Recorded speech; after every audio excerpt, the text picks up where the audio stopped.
Alright guys, this is the one thing about OBS. I'm never quite sure when we're live.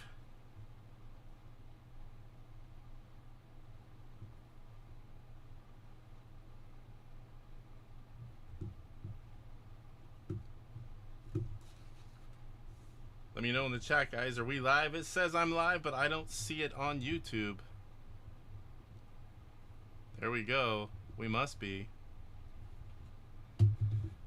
Alright guys, welcome to episode 16. I am the Intellivision Gamer, your host, and this is the Intellivision Show. Now before we get started, if you like Intellivision content, please give this show a like. Consider subbing to the channel, it really does help us out. You can also find me on Facebook and Instagram under the Intellivision Gamer. Like us and follow us there as well. So today we're going to be talking about all the IntyBASIC Tiny Contest games, and we're going to chat about it, and then we're going to play most of them. I cannot play one of them. We're going to do, of course, the regular news. We've got a mail call. We got a homebrew highlight, and I picked Super Chef BT this week because last week I won the Facebook Invasion group challenge, and I picked Burger Time. So I figured it would be a good one to pick for this week. We also have Horse Racing Live with the new Super Pro Horse Racing by David Harley of Intellivision. We're going to end the show with a full game of that. So it should be interesting. Now let's welcome everyone in chat. That's the other thing about this. I don't believe I can't throw things up on the screen anymore. I need to get that going. So we got Salvador. We got Cyrus, Super Mega Graphics. We got Eric Lamb. We got Sean, Pierre. Phil, Retro Bliss Gaming. Welcome, sir. Roger Matthews. Eric Lamb. E.E. Buckeye. PJ Smith. Welcome, sir. Haven't seen you in a while. Kurt Bradshaw. Michael Doherty. What is going on, sir? Michael Hayes. Rick. That guy can play some games. Woo! Alright, let's go ahead and get started here with the news. I'm really going to have to get that fixed where I just need to figure out how to do it, where I can throw comments up on the screen. I'm not set up in OBS to do that, unfortunately. So, I want to start off with the Intellivision fact from INTV Prime. It is intvfact.com. That will throw you right to the Intellivision fact, or you can go to intvprime.com for the main website. There is a ton of information there. Frequently asked questions for Intellivision. Highly recommend it. It's been around for a long time. If you don't know about it, go check it out. There's a lot of people from the community, like YouTubers and other people on there as well. They have like, let's just, oh, I can't go show you. I can't share the screen. I'm not set up for that. I got everything ready but that. If you've been to the website, they have like a little bot that you can ask questions and it throws up answers. Kind of cool to try. Go check it out. Ghostbusters Ultimate Edition update. So the labels, I talked with them. The labels are ready. The overlays are ready. They're printed. They're delivered. They're testing still. And the game should start shipping on time in June. Now, it is going to take a while to get through all the orders. I believe they're going to still ship them the way they came in. Which means I should get one of the first ones because I was the first regular order. We got Chip Shot League this week. So last week we played just kind of we could play the game, kind of get used to playing it again, figure out how we're going to run it. So this Thursday, 6:30 p.m. Pacific time on DJC's Rumble channel, we are going to start the official first week. I'm really excited. That game's a lot of fun, and there's a lot to it. It was kind of cool last week. We had the guy that created the game in there giving us tips and watching us play on the live stream. That was really cool. We learned a lot, and he said he really enjoyed watching us play. So this week, the Intellivision Facebook group challenge, it was Bomb Squad. Now, I don't know if it was because of the IntelliVoice or what happened there. Only 3 people submitted scores. I'll be honest, I don't know how to play that game. I suppose I could have tried. But there was Rick Weidman. You hear that name a lot. This guy can put down some scores in almost any game. I beat him a couple times, and it's not easy. Has to be one of my good games and not one of his. He got 9,200 points on Bomb Squad. Second was Kirk with 4,020. And third place was Jose with 180. And like I said, there are only 3 of them that submitted scores. And this week's game is Burger Time. So I won the week before with Dig Dug, and I picked Burger Time. And that's going all the way through this Sunday, May 12th. The current high score right before I went on, let me see if I don't get this name, Gadislaw Yabiowski. Hopefully I got that somewhat close. He has 40,650 points on Burger Time. There are mini scores already submitted, but there's still 6 days to go. So if you are in the group, great. Get out the games, play them. You know, whenever it's a game you know how to play or you have a way to play it, you just have to take a screenshot of your game and post it on Facebook. It's quite easy. They, you know, he'll even post all the instructions, you know, which version, you know, what level to play if that's specified. It's super simple. I try to play every time I can, but my free time is very limited. So, you know, like I said, the IntyBASIC Tiny Contest by Nano Chess, there were 9 entries. Voting is open right now. If the link will be in the description, and if you follow that, you can click at the end of all the entries. There's a voting link, and I'll put the direct voting link in the description as well. Voting ends May 7th, so that is tomorrow, and I believe that's 10:59 Pacific time. So make sure to go check out the games. Papa Pete has a video. Mike of Mike's Gaming Gala has a video where they're playing all of them. The Intellivision dude has a video playing all of them. So if you don't have a way to play them, you can go watch them, throw in your vote. So now I will show you guys what I got this week, and I got one really cool item that it's been so long since I've got one of the Homebrew games that I need for my collection, and today I'm going to show you one. That leaves only one main game. I mean, there's a lot of variants I still need. Like, I only have one version of the Fortress, but, you know, as far as main games, I need one after tonight. So, first off, nice big, this thing is heavy. So, I have a link in the description. What I buy, I know there's a lot of these. These are the plastic game cases that you see. All my games behind, well, almost all of them, have these. I go through the same place every time. I just ordered, because I've been getting so many different homebrews and other games. They're mostly the short ones, which are the same as the Atari. I had to order some more. I usually try to order them in like the largest one available. It saves you a little bit of money, and you only have to ship them once because they're heavy. So next up, they made a mistake unless they shipped all these separate. So I showed you recently the Next magazine. My buddy TJ has TJ's Corner in here. Let me see. There it is. If you missed that last time. So I ordered extra copies because I wanted him to autograph one of them. Sometime soon we're going to meet up and make a video and play some games live. And I wanted one. I wanted a few extras since it's the first issue. It even says right on here, quantity 4. They gave me 1. So, oh well. I'll have to contact them. So, next up, I just received the new issue of Retro Gamer. Now, I love these retro gaming magazines. I still love the print. Yeah, you can look at everything online these days, but there's still something nostalgic about opening up a magazine, checking it out, and I love subscribing to these. Now, there's a complete history on Retro Gamer. I haven't seen one of these before. That's pretty cool. I'll definitely be checking that out. And it looks like a poster came this time. Must be to coincide with that history pamphlet, because opening it up you see all of the issues. That's pretty cool. Slappy, what's going on? Welcome, sir. Alright, so next up, someone sent me the link and said, hey, do you need a Sears Frog Bog? It was really cheap. I'm like, I don't need it. I think I have 2 or 3 of them, but whenever I see certain games from the Sears, or anything semi-rare or rare for that matter, come up cheap, I definitely buy them. Now, the only difference is the box and the manual.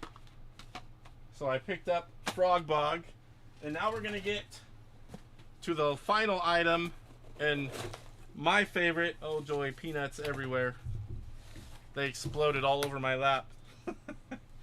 Alright. one of my last 2 games that I need for Homebrew, besides variants. And that stuff's all over the floor. Come on, a little bit of tape here. I had an opportunity to get this way back when I was pretty new to coming back to collecting again, and I didn't know what it was worth, and they said make an offer. I'm like, I have no clue, and I should have got it then. It would have been a little cheaper, but I do have to thank, and let me see, find his name, Daniel Cox sent me a message saying, hey, because last week I think I was talking about the 2 games that I need. There's a Miss Night Stalker on eBay, and I'm like, I know, I saw it. I was hoping to find one a little cheaper, but when he sent me that message and I clicked it and it was dangling in front of my face, my willpower's weak when it comes to buying stuff. You all know that. So I clicked that damn buy it now, and I'm like, I only need 2. So I picked up Miss Night Stalker, and I'll go ahead and show you guys. This one's really hard to get. More peanuts. This is not the Homebrew highlight. Well, actually, I'm not going to show you inside because I am going to do the Homebrew highlight on this game next week. So I'll show you everything next week for that one. So that does it for mail call. Next up, we have the Homebrew highlight. Like I said earlier, since I picked Burger Time, I went ahead and picked Super Chef BT. Now this is if you like Burger Time, this is the one you want to play. So here is the box. Here is the back of the box. Super Chef BT by Intellivision, David Harley.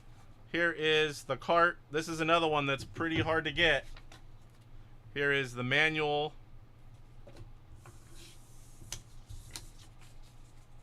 Yeah, Super Pro Frog Bug. Games are. The Intellivision Gamer is live. I hope I'm live. I'm usually on StreamYard, but since I didn't have any guests, I'm like, I'm going to go get used to using OBS as well. Here are the overlays. Now, these aren't the normal overlays you're used to getting on a lot of the games, but they're not just the cheap paper either. They're kind of like in between.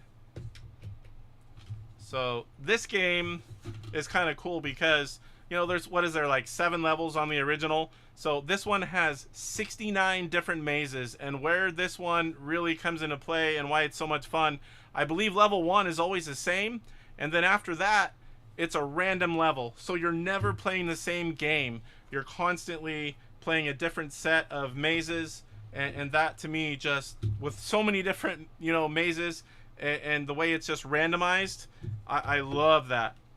Let me get into the game here. I think I have it in 2 spots, Burger Time and Super Pro Burger Time, because I always was looking at the wrong one. So I just put it in both spots. Super Pro Burger Time. Oh, where'd it go? Oh my gosh, what'd I do here? Super Pro.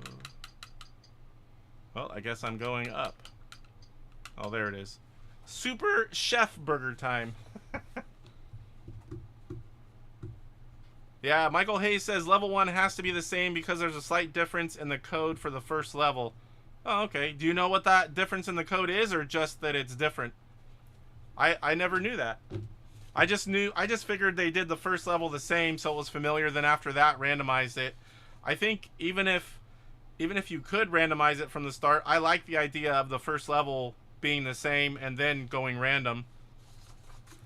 So here is, let me move on over here. I have everything set up. So I'm going to play it under the IntyBASIC because that's the one set up.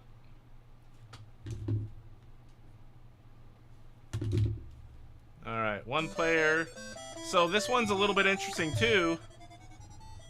Again, I'm not going to play this terribly long. It's still Burger Time, just a lot more maps. And so you have the normal pepper, but the bottom button, and I'll show you here in a minute whenever I need it. I'm going to play maybe 2 or 3 of these maps. The bottom button isn't pepper, it freezes them, watch. But it uses the same, if you have 5 peppers and you use the freeze, it takes one of the peppers. But I thought that was pretty cool. Uh-oh. I'm gonna get stuck here. Uh-oh. Whew, I made it out. Talking and playing is, especially on a game like this, is not easy. Ugh. Oh boy, now I'm really done.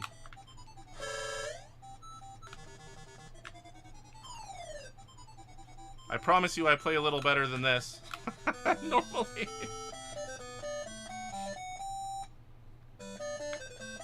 Alright, so here we start with the random maps. And once again, I'll show you. There's Pepper. And there is... Oh, why'd I do that? They can still kill you. And I never thought to try that. When I froze them, I couldn't use the pepper on them. I need to try that again. Let's see if that works. Oh, I ran out. I can't try it again. I'll try that again later. So the rest of the game is pretty much the same. You just move through 69 different maps, all randomized. So it's never the same game twice. You can't just learn a certain number and get through them. David Harley does such great work.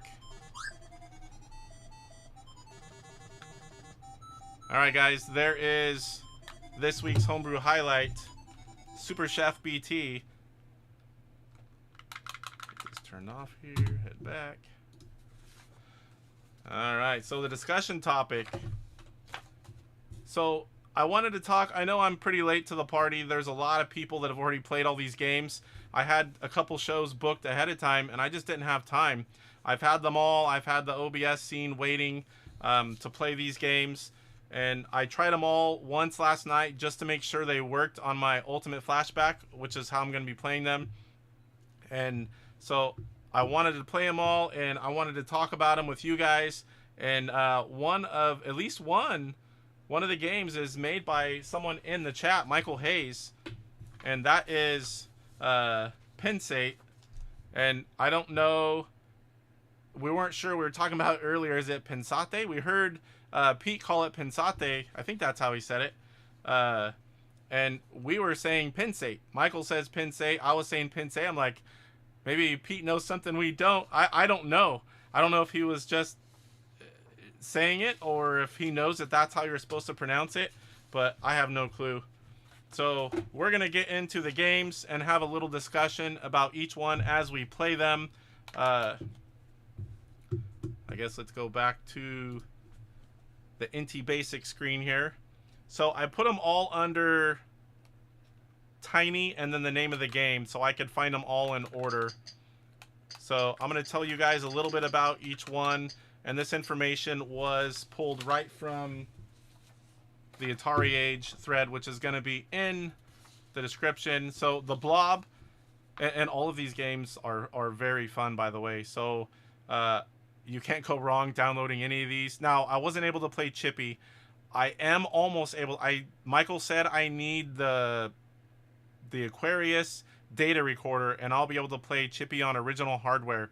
But as of right now, because I own a Tutor Pro, but as of right now, as you see with anyone else, nobody's playing Chippy. Not that I've seen anyway. So we're going to start off with the Blob. As the Blob, you have 25 turns to engulf the city. So you start with the color that's in the top left, and you have colors touching that color around you, and you have 6 color choices. You push whichever one you think is going to change the most squares to your color, and then the Blob turns that color, and you have to get the whole square done within 25 moves. The first time I played it, which was, the one time, I was super close. I needed 1 or 2 more moves. And my son, he played all these games as well, and he really likes the Blob. He beat it in 24 moves on his very first game, but I did tell him what to do, and then he went from there. So it's not like he was just playing on the fly. Let me catch up in chat here. A little bit behind. The first level displays 3 burger parts on the bottom of the screen, whereas all the subsequent levels only 1 part shows. Oh, okay. So that makes the code different and why it can't be randomized. PJ Smith says, I love when Michael Hayes drops behind the scenes factoids like that. Thank you, sir. Yes, Michael knows a lot of stuff about all these games in the history of Intellivision. It's always great to have people that know those facts and how things work. Pensate. Michael Hayes says, you definitely have bragging rights if you can play Chippy on original hardware. You know what? I didn't have time. I was going to go look on eBay for the data recorder. I'm pretty sure I don't have that yet. I'm not sure how hard it is to find. I do have a lot of Aquarius stuff, including the printer, but I do not have that. I don't think. I went and looked over in the corner there where my Aquarius stuff is still on the ground.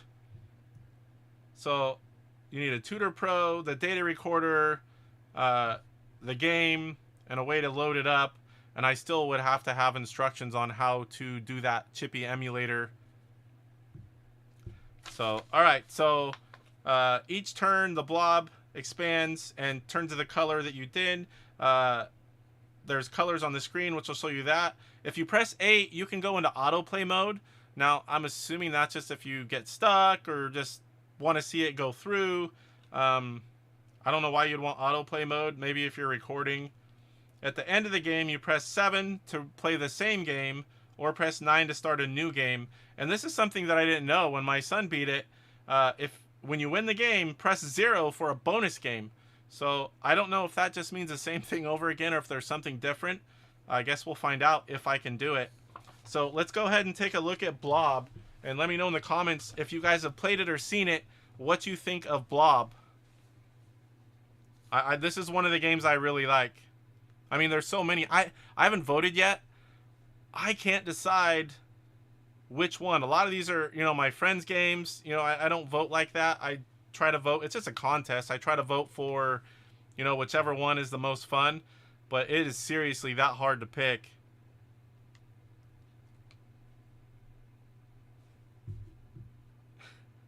Plot twist. Bonus game is Kool-Aid Man. All right, so here are the 6 colors you see on the right. 1, 2, 3, 4, 5, 6. You have your turns displayed in the lower right, 0 of 25. Now, when you hit to your last 5, it starts giving you a chime to let you know you're near the end. And the upper left corner, and it's random, I'm pretty sure it's random, is the dark green, which is number 4. So that's where I start. So here I'm going to push the bright yellow, because there's a lot of that around me, which is number 6. Now I turn yellow, and now it looks like red. So I'm picking whichever has the most colors that are touching my current blob, so I can consume it and grow the blob. Because if you do 1 here, 1 there, 2 here, and you don't try to use the most squares, you're not going to make it in the 25. I can assure you that, because I didn't make it in my first one. I was about, like I said, I think I was like 2 shy. So here, this is a close one. 3. Say blue. The great thing is having the colors and the numbers, you don't have to look at the keypad. I keep kind of looking down. I'm like, what am I doing? The 1, 2, 3, 4, 5, 6, you can just feel it. I don't have the flat buttons. One of the greens. The other green.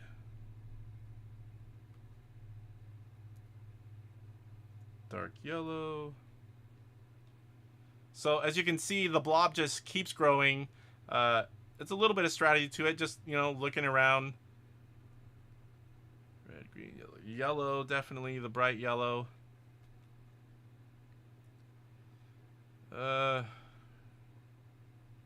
Green or red.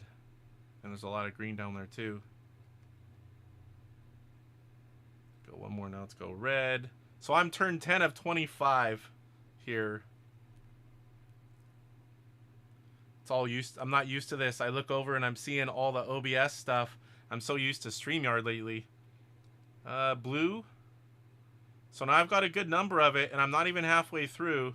Doesn't mean anything yet, but let's go with that light green. I think that's, yep. I'm getting close to half of the screen here. Dark yellow. Red. I don't want to go too quick. I want to see that bonus game. And probably not going to have time to play each game twice. Cyrus says this game might be tough if you are colorblind. Yeah, that's true. I didn't think about that.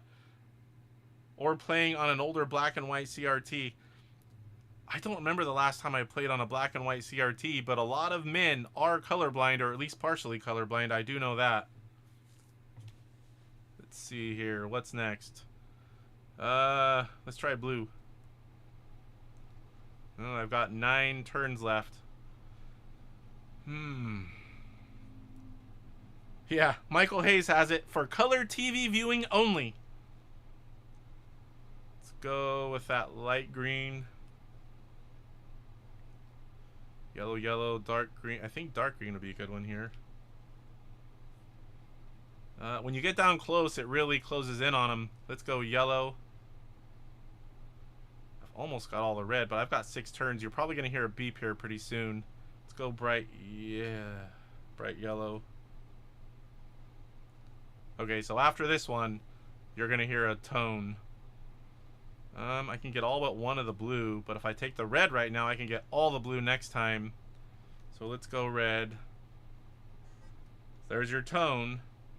Now let's go blue. That's going to be close. Alright, so now we're going to... Oh, I've got that other light green in there. Dark green. Oh, boy. 23 to 4 to 5. I think I missed it by 1. Ugh.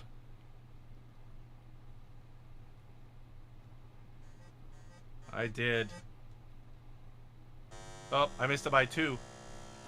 Well, didn't make it, but you can get the idea of the game. There's a little bit of strategy and, you know, just looking at it and trying to figure out what's the best way to go. Now, I'm assuming every one will be possible, but I mean, I really don't know. All right, so the next up we have Canyon Escape. And I guess I missed that blob game is by Peripheral on Atari Age. So Canyon Escape is by Jan Aros. Hopefully that's pronounced right. Some of these are Atari Age names. Not everyone put their name down. You need to escape from the enemies traveling in a narrow canyon. You press any key to start the game. Controls are move up, down, left, right. You can fire a rocket with the fire button on the left side. Avoid or destroy rocks. You collect fuel. You can run out of fuel. It'll cost you a life. Additional life bonuses appear from time to time. Avoid enemy rocket fire. That's really hard to do. They really come at you and it's fast. Avoid. So your score will be displayed if you reach the end of the canyon, and your score is based on remaining lives, fuel, collected lives, and fuel as well as a number of destroyed rocks. So let's try Canyon Escape. This is probably the game that I'm the least good at.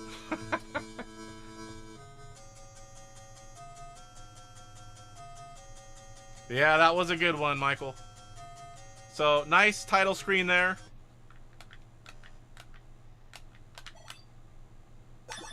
So, you don't want to move or those rockets nail you, but the problem is, look how they're just coming at me like boom, boom, boom, boom.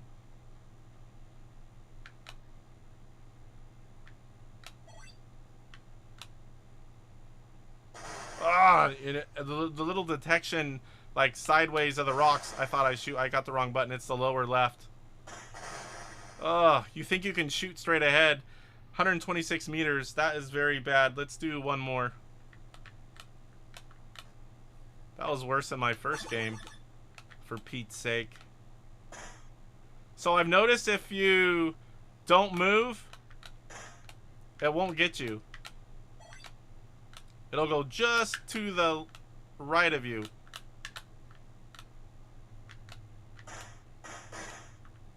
So that does help, but it's still not easy whenever you're... Uh-oh. Oh, like right there, I had to hurry up and move.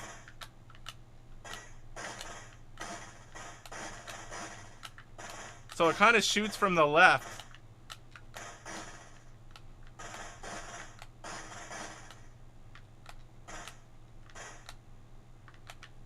Kind of get pinched off to the side here. Ah! 1, 2. That's crazy. 3 in a row right there. I did hear, was it, can't remember if it was Mike or Pete. I guess it could have been Intellivision dude too. They talked about that. I couldn't get out of that. 1, 2, 3. Boom, boom, boom. So that part's a little bit frustrating. Yep, they are cool, ye Buckeye. I only get frustrated with that one a little bit whenever you die multiple times and you can't get out of it. So that is Canyon Escape. What do you guys think of that one?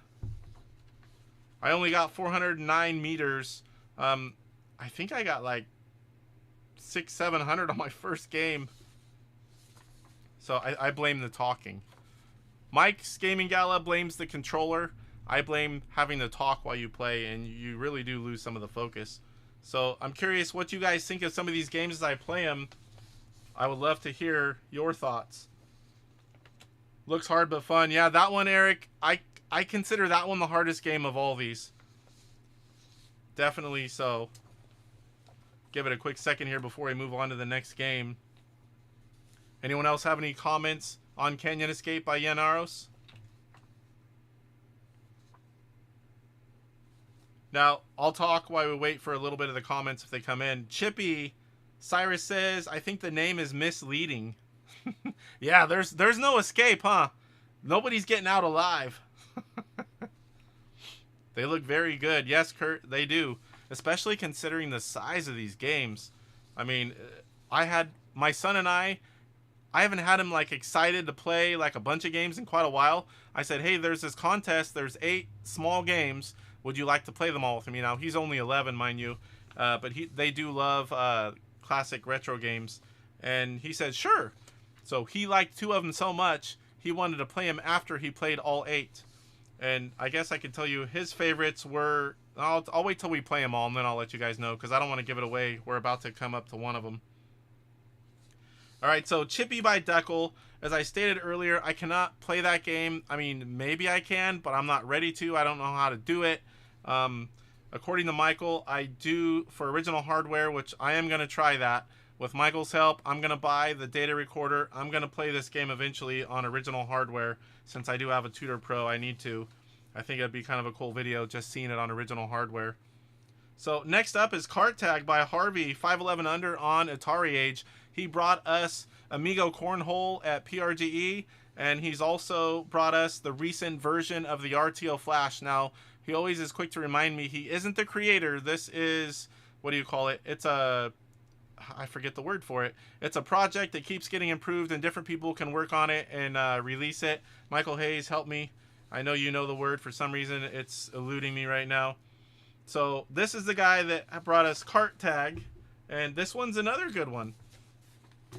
So race to catch the tags as quickly as possible while avoiding obstacles. So the green tags are it'll show you where they're at. There's a brief pause, and then they'll drop down, and you have to avoid the obstacles and catch the green tags.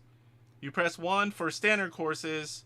For random courses, press 2 at the start screen. Controls during gameplay, a main fire button. What?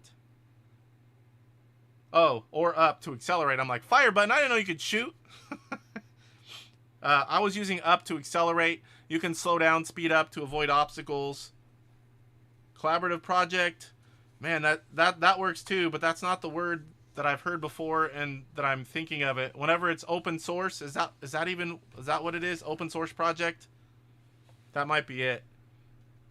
I don't know why sometimes words like that elude me. I'm sitting here I can think about it, but it won't come. Welcome, Aaron. I don't think that has shipped yet, but it is very close. Very close. I just talked with Rev today, in fact, and I didn't get an update, but I will have one soon. But last week, I think it was, Super Mario Brothers is very, very, very close.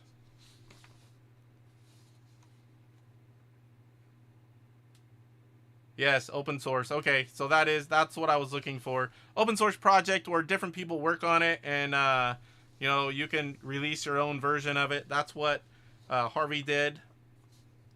Open source are the worst. Not source, PJ. Source. All right, so you race to collect the required number of tags. That's going to be displayed on the right, as you'll see. Let me get into the title screen on that one so we can at least stare at the right game while I talk. Got them all in order here. So you're going to collect the tags. Each level, there's a different number of tags to collect. Hitting obstacles slows you down significantly. When you turn, you also slow down a little bit, but not as much as hitting something. There are 6 courses in the game. You're going to get a time for each one. I don't think you can fail. I think it's just if you do bad, it's just your time's going to be really bad. I think everyone finishes this game. I could be wrong on that. After you complete all 6, your time will be displayed. It'll tell you how many things you hit, etc. Now there are 2, he calls them Easter eggs. If you press 9 at the start screen and then 7 and 8, you can start seed number, which will change the course sequence accordingly. You can also press 6 at the start screen, then press 4 and 5 to select how soon the tag drops once you see it. Let's catch up here.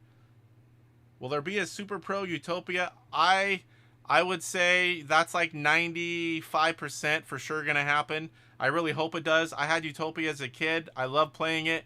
It was very hard to find someone else good at it. All my friends, except for one who was way across town, had 2600s.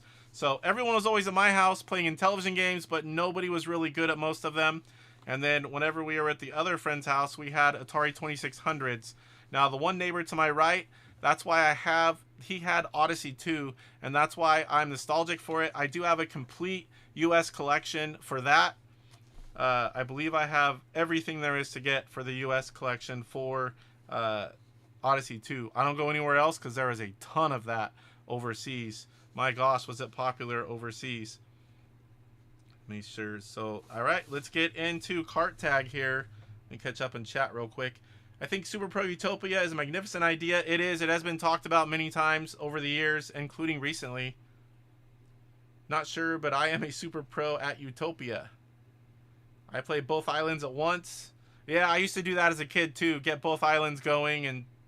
Yep.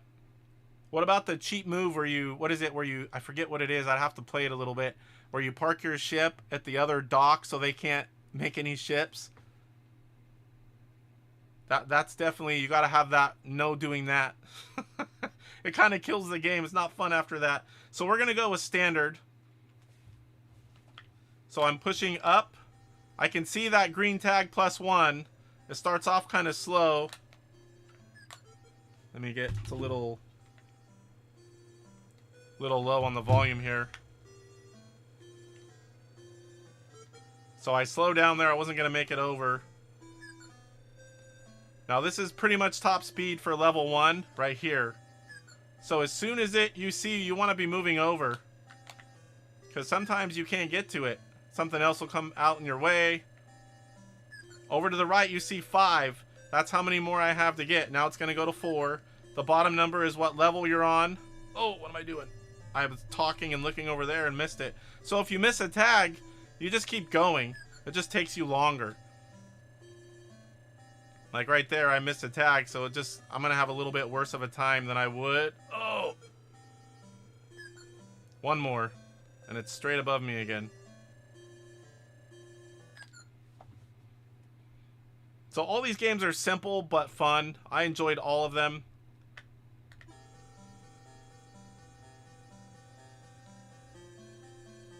So now I need 12 tags. I go a little bit faster this time. You really want to keep your thumb going up and just kind of slide back and forth to turn. I don't lift my thumb. That's the main thing my son does. He likes to turn and take his thumb off the disc. I'm like, no, don't do that. Then you don't know where you're at. And he's like, I'm pushing the wrong area. It's like, leave your thumb on that disc. I hit a little bit of slowdown there. Oh, all the way over. Oh no, I'm going to slow down. I wasn't going to get it any other way. I don't know if it's better to not slow down and go to the next one or... Thank God that was my last one. Level complete. So that was level 2. And I did it in 53. Tells you your total time. Now we're on level 3. I'm going to play a full game of this just so you can see the end. It's not very long. You can notice we're going quite a bit faster now. When I first started playing this, I'm like, oh no, this is way too slow. And then I'm like, oh, okay, I get it now. So we've got 8 more. Oh, I'm not going to get over. There we go. I really like this game as well. I think Harvey did a great job at creating a simple game. There really is no losing. It's just time and how many things you can avoid.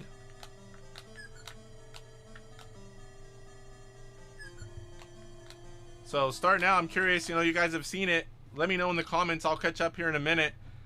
44, 159 total. Let me know what you think of this game. I'd love to hear what you guys think. I kind of need some help voting. I really can't decide, and there's so many reasons why I want to vote for several of these games. I'm thinking maybe I can't do a poll yet. I'm like, I know I've seen lots of people do polls, so I just hit 300 subs today. In fact, you need 500 to do polls, so I need 200 more subs. I need almost double in size, and then I can do polls. I think polls can be fun. You know, what game you guys want me to play next, that kind of thing. What should I vote for? If I narrowed it down to 2, let chat finish voting for me.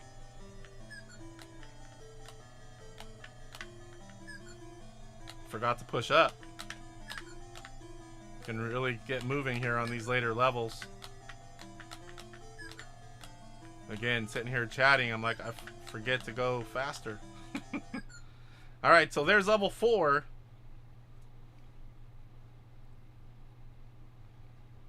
Yep, I'll catch up here in 1 second, or I'm gonna not do well. But leave those comments, I will catch up to all of them in between. That way we don't have the delay.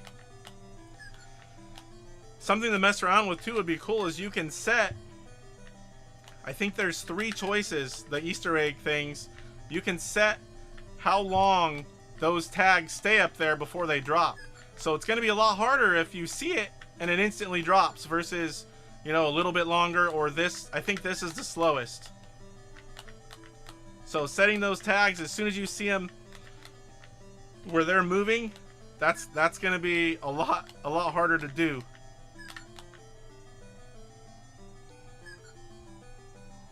Forgot again to get moving. Oh! Oh, slow down.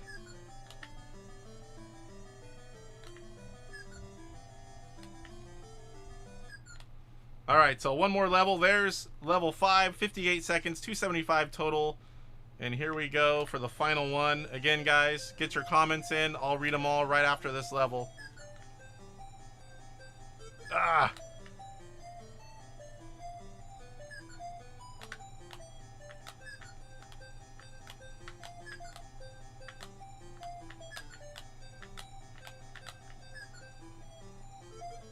Slow down. I didn't mean to move it.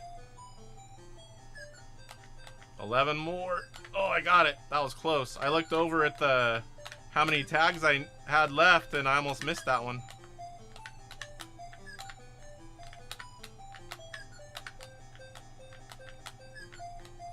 I'm curious what Jeff of Go Game Go thinks of this one. I know he doesn't like a lot of racing games on Intellivision, but I really wouldn't consider this a racing game, even though it kind of is. I know he hates auto racing and motocross.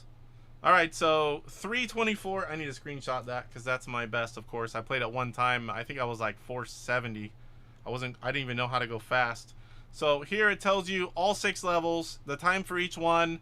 It tells you your total time, how many tags you missed. I missed 1, and it tells you how many obstacles you hit. So I guess if you happen to tie, you can go by the least amount missed and the least amount hit for obstacles. But very cool little game. Let me catch up on the comments here. Scroll up a little bit. Cyrus says, it looks exactly like my daily commute. GamesR, is this the one you said you didn't quite get? Figure out what the symbols are for. I think the symbols are just stuff to avoid. I really don't know what they are. Just don't hit them. I like the bump and jump dump trucks. Yeah, this is a fun game. Harvey did well. Cyrus says, seems pretty fun. Kurt says, graphics are good. It gets harder as you get farther. Nice game. And again, guys, these are very small games and very simple games, but there's still a lot of time put into them and effort. It's nice. Mystic Seer, just subscribed. Thank you, sir. Appreciate that. Kurt Bradshaw, Buckeye, I thought the same thing about bump and jump similarities. Just need oil slicks. Hey, there's a good idea. Oil slick would be cool. It, you know, go sliding a little bit farther. It can't move over left and right. Intellivision needs Spy Hunter. Yeah, that would be good. I mean, we have Bump and Jump, Spy Hunter. I always liked that game. I think I played it on NES first. Could have a jump feature maybe. Yeah, that you would keep going, where if you jumped over something, you could like do the bounce or, you know, and miss the next tag. Do all the symbols do different things or all the same thing? Games are, I'm really not sure. I would have to reach out to Harvey.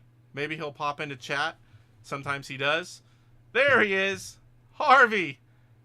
I know he does this thing where when people are playing him, he'll lurk and he'll wait. And then he pops in. That's why I figured I'd call him out.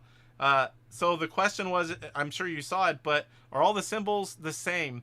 Are they just different and they do the same thing? Or do some slow you down more than others? Or what's the story behind this? Sean says, Salvador, agree, Spy Hunter. That would be a good homebrew. I think that would sell well, too. Yes, it's another port, Mike. Mike's Gaming Gala. He likes ports. He just prefers, you know, original games, which I think we all do, but I love ports as well if the game's really good. The symbols are just obstacles, yield sign, tire sign, animal. Yeah, I mean, I guess it would be kind of boring if they were all look the same. So you have a little bit of variety there, different colors, different shapes. I like it. Very, very well done, Harvey. I'm very impressed. Intellivision also needs Rosten. I've got the box already. I think I have that box too. Is it the one right there? Nope. I don't have the box handy. I'll pop it out and show. Alright, so... yeah, definitely, Harvey. Thank you. That was very... I mean, I'll be honest. When we played all these... was it yesterday? I think it was yesterday. Yesterday or Saturday. It was raining here all day Saturday. Could have been Saturday. My son and I played all 8 games. I was impressed. I mean, like, wow. It's like usually you have something like this and there'll be a couple really good ones. And then the other ones are, yeah, they're playable. You could do it. But you're like, every single one I would have fun playing. And I'm going to return to them. I've listed them all under Tiny and then the name of the game so I can come back to them. I don't know if some of these are going to get more work done to them. Now that the contest is over. Well, the contest isn't over. The submissions are over.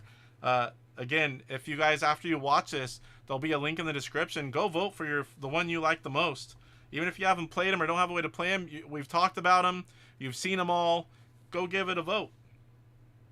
All right, so next up, we've got Max It by Sergio Varez. Now, Sergio brought us X-Rally, a recent homebrew game that was published by the Intellivision Collector.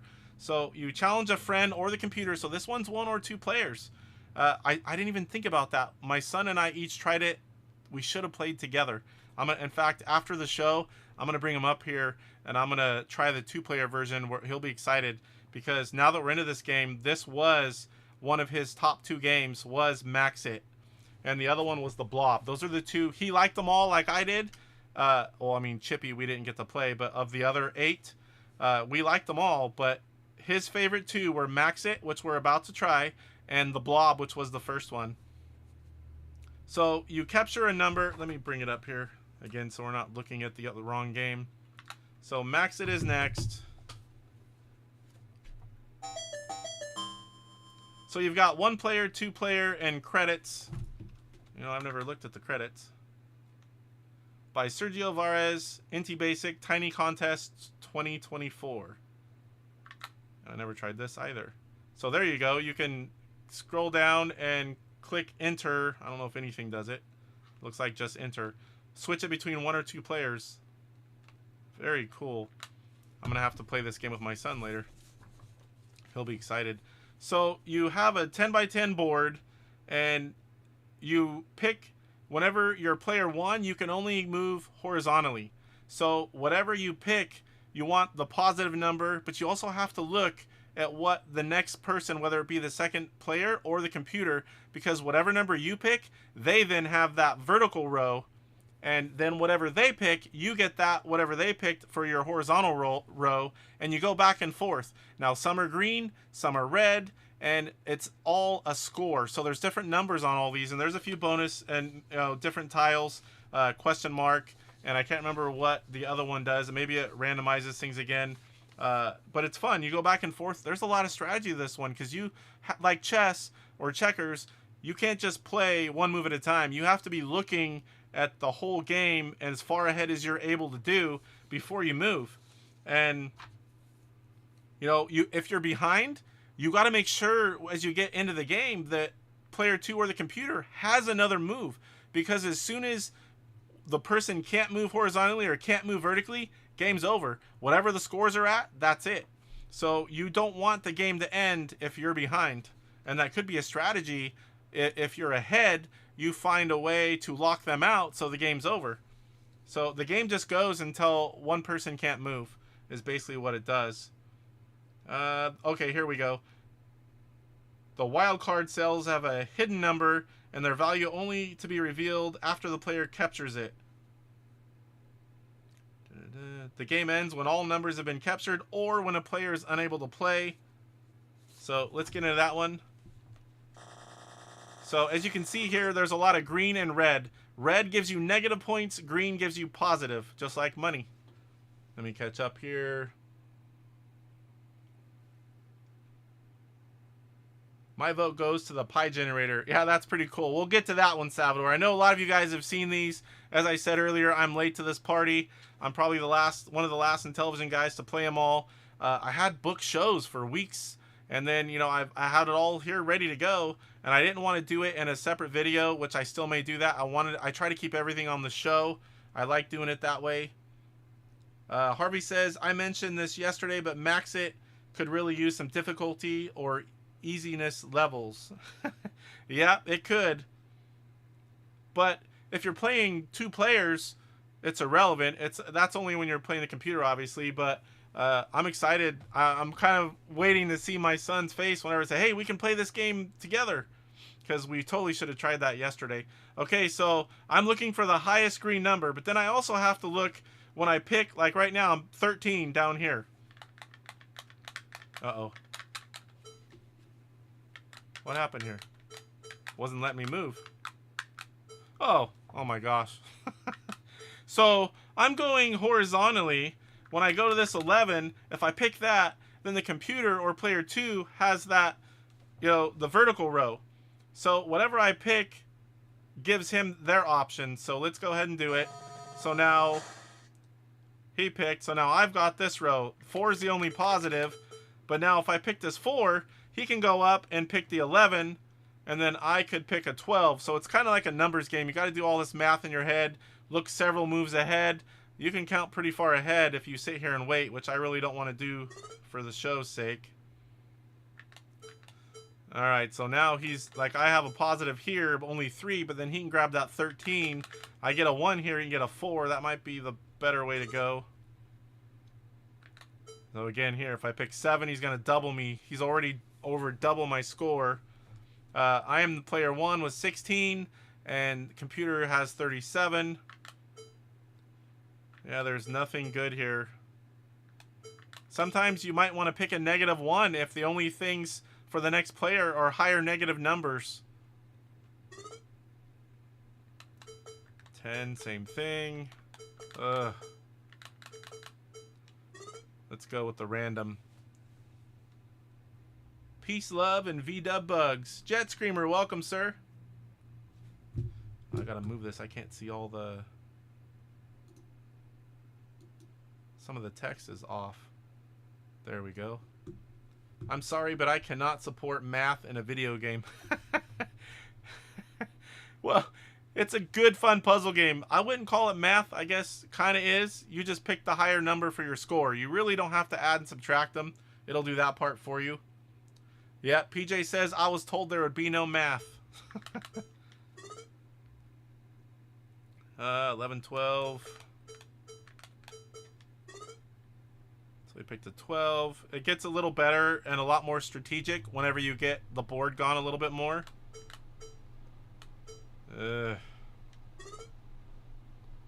See, so now I've got this white square, which I forget what that one does. I've got the mystery square or negatives.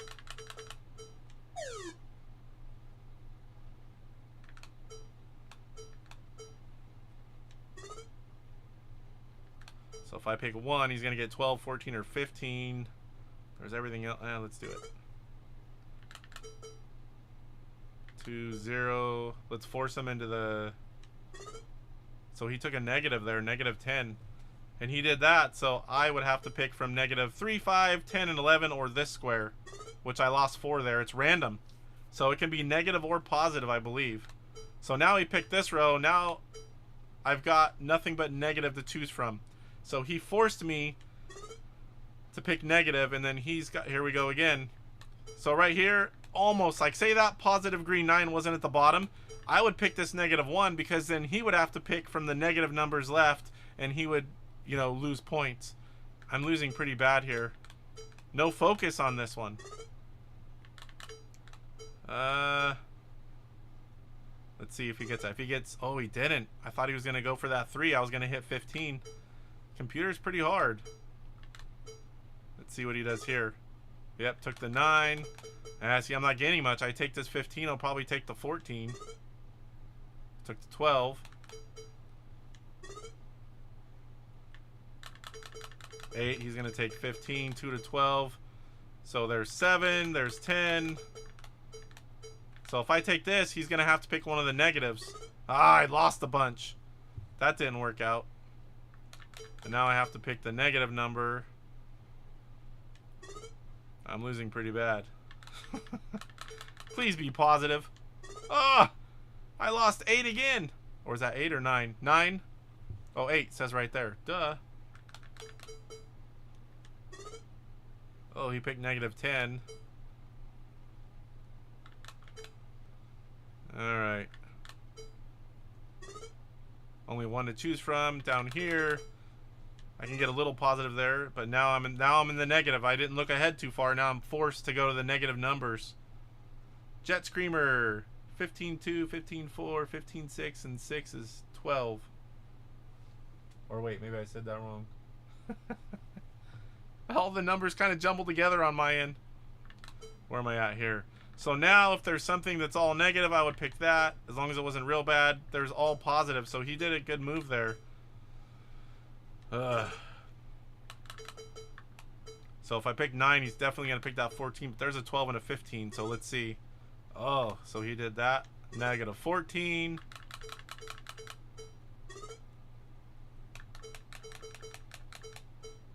Oop.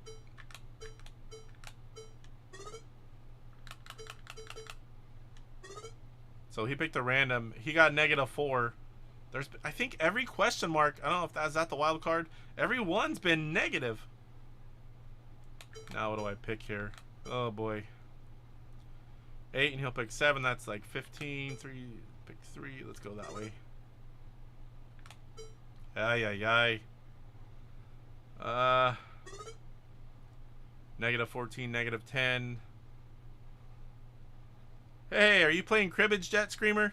Because I play that every single day. When we go to work, we play on breaks. I'm quite good at that game. Let's do this. I play on the phone, and we play on breaks. Yes, I love cribbage. It is a lot of luck, but where the skill comes into play is whenever the games are close. When someone's hot and getting good cards, they're hard to beat if they even remotely know how to play. But when the games are close, that's whenever you separate the men from the boys. Alright, so I'm going to go with the 15 here, and then he'll have to go to the 5. It's the only choice. So then I'm going to... Is there something I can... I'm going to go with the 0. Wow, so that he forced me down to the 15. 9, 5. He could end it here. Because if there's not a move, he wins. I'm down to 2. Jeez. And 14. Now I'm negative. I was a positive number close to winning the one time I played this game.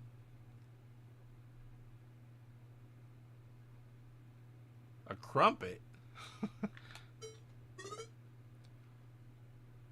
Jet Screamer says, I love cribbage. Cyrus says, cribbage, cribbage. You gotta know what a crumpet is to understand cribbage. May have got that quote wrong. Jet Screamer, cribbage. You to absolutely have to do the math or else your opponent can steal your points. Yes, sometimes at work, if someone's kind of, you know, on the newer side, we'll play the gentleman's way where we don't steal points. But I love playing that way. You miss the points, other guy gets them. Teenage Mutant Ninja Turtles. Alright, so I'm going to get +4 and force them to take -13. So now I need 2, 4. Let's see if we can get back up there. Oh boy.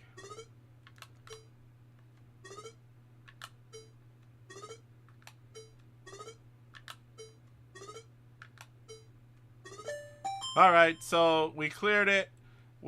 We finished all the moves. I was -54, and the computer finished +27. Harvey, you are correct. I did a lot better the first time I played when I was learning how to play. Apparently, learning how to play only makes you worse. So that is Max It. Let me know what you guys think of this one. I know some of you aren't fond of the math. I happen to be quite good at math, cribbage, counting, figuring out patterns. I like it. How hard would that be to write on IntyBASIC? You talking about cribbage? I'm pretty sure they do other card games. I'm pretty sure you could do it. I have no clue. I am a game player. I'm, you know, a partial beginner YouTuber, and I am almost a super collector. But programming is not something I can do. Michael Hayes, though, there's your man. Not terribly hard. I even created my own dev environment. So cribbage could be done. That would be fun. All right. So what do you guys think of Max It? I love that it's 1 or 2 players. I really think that's a cool feature. So now we're on to Miss Paku Paku by Brian at Brian's Man Cave. Now Brian's responsible for a lot of games with a lot more in the works. He has a great YouTube channel. Most of us have been watching him for years. So if you guys have seen the Paku Paku, it is a line game on the phone. I mean, it's a browser based. I play it on my phone. I'll show you guys real quick. For those of you that don't know it, I actually put the link to this in the description as well, so you guys can play it on your phone. Oh, come on, I can't type it. I got bifocals and got to be just right so you see me tilting my head. Let me see, which screen is this. So I got my phone on silent. So you just go back and forth. And you tap to change directions, and it seems pretty simple, and it is, but man, is this game addicting and fun. Oh, it got me. It's really hard to play like this. It's reversed, looking at really tiny screen. So I've got like, I don't know what it was, 12,000 points on this phone one. Oop. So I'll try to remember to put a link in the description. Let me write it down.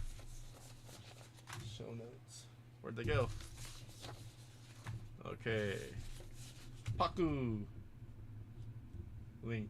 So for those of you that don't know, I'll have the link and you can try Paku Paku. So let's get into it. It's not a whole lot of instruction for this one. Let's see what he says here. The cool feature is, I love what Brian's done. Miss Pac-Man. Pac-Man, I saw him post Lock and Chase. So, and he added bonus letters, which the ghosts sometimes eat and sometimes they don't. I love all of that.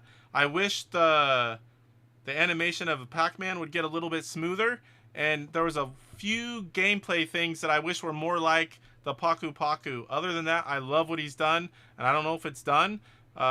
I said this, what I'm saying right now is the same thing that other YouTubers have said, some publicly, some not. It's a great game though. I love this, and let's show you. It seems a little choppy to me whenever you're going along, and the ghost moves differently than what I'm used to. and the Paku Paku, and sometimes it jumps from one side of the screen to the other, which in Paku Paku, it cannot move side to side, only going back and forth. So that throws me off. You spell bonus and you get bonus points, like I've just got the U. And the S will also act... I'm kind of stuck right here because I have the pellets in the middle. That's the worst spot. Because you can't get to it from either side. I don't know if I can... So now I've got the S. That's going to act like a bonus pellet. So right there, that saved me. So you get bonus points, and then it also acts as your ghost chomping pellet. See, he just ate my B. Jet Screamer, you've seen the Atari version? Was it just basic, or was it like this, where it's themed?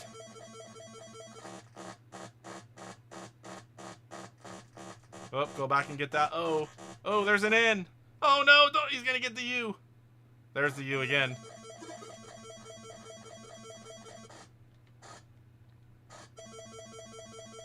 We got him. Oh, the S disappeared. See, like right there. He should not have popped over on that right side. At least none of the versions I've ever played. That really throws me off. Should reach that. I can't even think of what the pellet is called. Oh! Now he's faster than me and just appeared on the right side. And I wasn't paying attention. So now he's quite a bit fast. The ghost's quite a bit faster than me. Oh, get off the screen. I might be done for right here. Oh, I made it. Oh, maybe not. Too fast.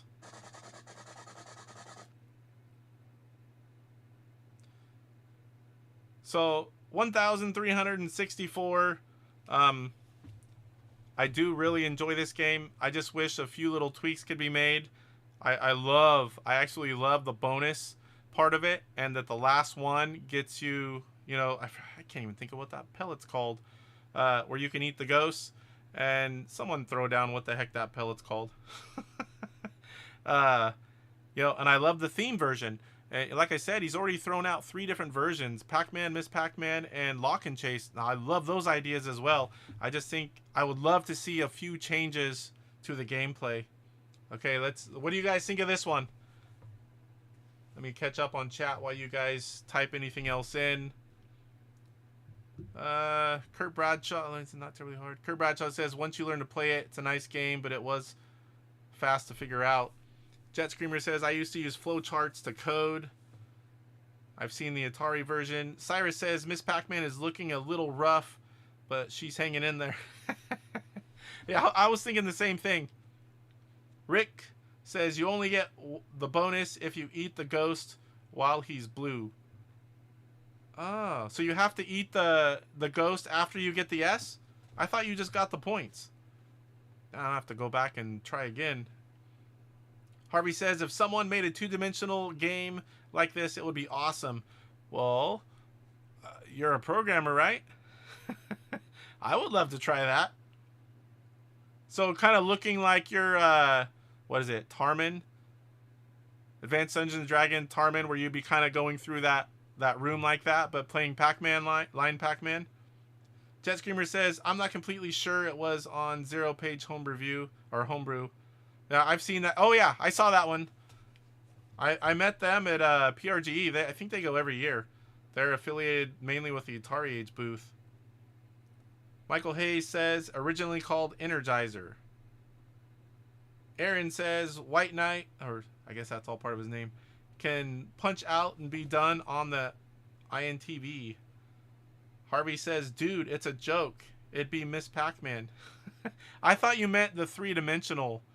Not like that. I thought you were talking... Oh, you said 2-dimensional. For some reason, I'm thinking in my head 3D. That's why I said, like, Tarman, when you're going through the caves. Alright, so, anyone have any final thoughts on Miss Paku Paku? Okay, so, next, I don't know if it... Pensate, however you want to call it. This is another one where you've got to use your noggin. This is the game by Michael Hayes in chat. Let me see where to go here. So it's a turn-based strategy game for one player. You'll see it's like a chessboard. There are different guys on the screen. Everyone moves. It's a turn-based. Everyone moves one turn. You get to pick where you start on the bottom row. You need to get to the top, and everyone moves one at a time. Nothing can touch you or you die. Controls are just up, down, left, right, and any action button. The start of each level, enemies randomly populate onto the chessboard. 5 enemies on the first level. No more than 1 enemy will appear in the bottom row. Move left, right to select your starting position on the bottom row and press a button to begin. You move up, down, left, right to adjacent space on the chessboard. Every time you move, each enemy will also move one at a time. Again, it's turn-based. Enemies can wrap around the chessboard, but you cannot. That's the interesting part. Learning what each guy can move, that's another important aspect of the game. If you reach the top row of the chessboard, you earn points. The number of points is based on your number of moves and time taken to make moves. Oh, that's interesting. Press the button to start to the next level. With each subsequent level, 1 additional enemy comes into play, so it just keeps getting harder. Start again from anywhere within the bottom row. You win if you complete 10 levels. I think I've got to the 3rd or 4th. Alright, let's try Pinsate.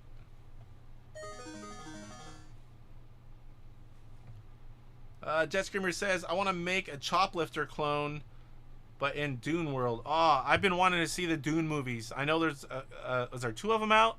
And the 3rd one on the way? Or are all 3 out? I can't even remember. I have not got to watch them yet, but I really want to. I want to have the Ornithopter. Saving Spice Miners. Call it the Worm Sign. Aaron says, we need laser shoot Larry. On the Intellivision that takes advantage of the ECS keyboard. He has new games on the Switch. Yeah, I have seen that. So I come way back from PC gaming as well, and there were a lot of Leisure Suit Larry games back then. Very risque for the time. Jim Rayner, welcome. Says the first 2 Dune movies are good. Yeah, I love those kind of movies. I mean, there's not a lot of movies I don't like, but those type of movies, when they're good, oh man, I can't get enough. Jet Screamer says the 2nd just got to the theater. Okay, so the 2nd one was just one just in the theater. 3rd one I know is on the way. Intellivision Dude, welcome, sir. Pinsate is Intellivision Dude's favorite. Yeah, there's a lot of like chess in this. There's a lot of thinking and several moves ahead. I like this one as well. Tim, Sibling Rivalry, welcome, sir. If you guys don't know that channel, definitely go check it out. Tim and his sister AJ, they have a few drinks, they play games. All of them I think are retro. They move around from Atari and television, old computer games. A lot of fun, spicy conversation. And depending on which game was how far into the episode of they recorded, they're toastier. Let's just say that. Always fun to watch them. They have shows come out every Friday. I believe the shorts come out Thursday. Tim, correct me if I'm wrong. A short will come out. You'll see that. And then on Friday, what is it? 4 or 5 o'clock Pacific time? Can't remember for sure. That's when the episodes come out every week. Jet Screamer says, I go back a ways with computer games too. Yeah, I think I started... My first game, I got a 486 SX. And I had my dad's cousin's husband was very good with computers. Like, that's his job. And he configured my computer to play Doom. And that got me hooked. And from then on, I love playing computer games as well. And that was whenever it was first out. Yes, shorts on Thursday, shows on Friday. What time is that, Tim? You're in the same time zone as I am, so... This Tuesday, we have a special time-lapse for the May 4th recording of 6 shows. Oh, cool. I'll definitely be checking that out. Okay, 4 p.m. That's what I thought. That's because it's always bad for Michael to jump in there at 4 o'clock because for him it's like 7. For me, it's just getting home from work. I'm usually relaxing a few minutes and check my phone, and bam, there it pops up. That's how I'm always usually first. Kurt Bradshaw says, I got to watch Michael's Twitch stream. Yeah, he played Chippy. I saw that. I think he's the only one to play it so far, right, Michael? Alright, so let's give this a go. So the arrows only move the direction they're pointing. I don't know if the other guys are random or if each guy moves a certain way. There, looks good. So after I move, everyone moves once, and then it's back to me. Television Dude says, I try to watch Michael's stream, but I don't always wake up in time. Yeah, Michael is definitely on a different time schedule than most of us. Oop, I didn't mean to do that. I was trying to go up.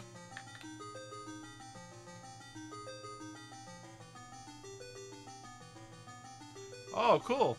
So Michael Hayes on Twitch stream Chippy and also live stream the developing of this game, Pensate. What do you call it in Television Dude? Pensate or Pensate?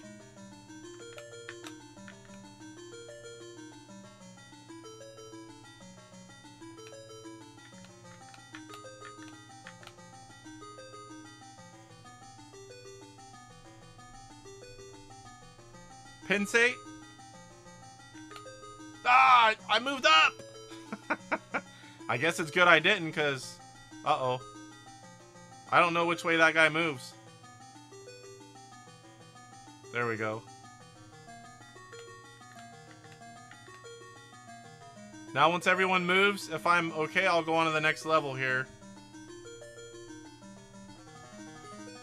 I know, I heard Papa Pete say it different, and I'm like, oh boy, I better ask Michael, because I don't want to say it wrong. Alright, so press any key. Now I get to pick where I want to go again. Let's see. This looks good. So it's all based on how quick you do it as well. So that's really interesting that you need to be thinking while the other guys are moving. And if the guys bounce into each other, I think they just stay in the square they're at. They don't get to move. Correct me if I'm wrong, Michael. Yeah, I agree. That's why Pensate. Television Dude says, even if I'm wrong, I think it sounds better. Uh-oh. I think that guy can't move diagonal like that. He has to move like a knight on a chessboard.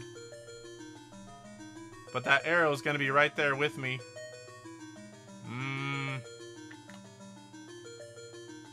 This should do it.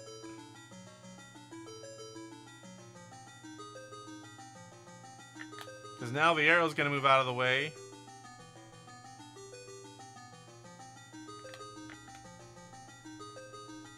Uh-oh.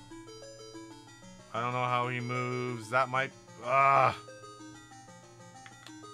not sure. Let's see if I was right. That knight. Oh, I guess I could have. Let's hope I'm not wrong now.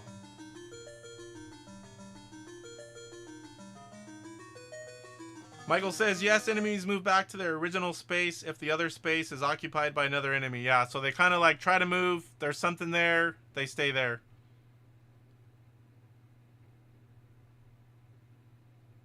The knight wrapped around the board. You're safe. Television Dude, I will play this again on my Wednesday stream. Yeah, this is a good one. I really like this too because I like chess, checkers, any kind of, the blob, any of those things where, you got to think and use your brain.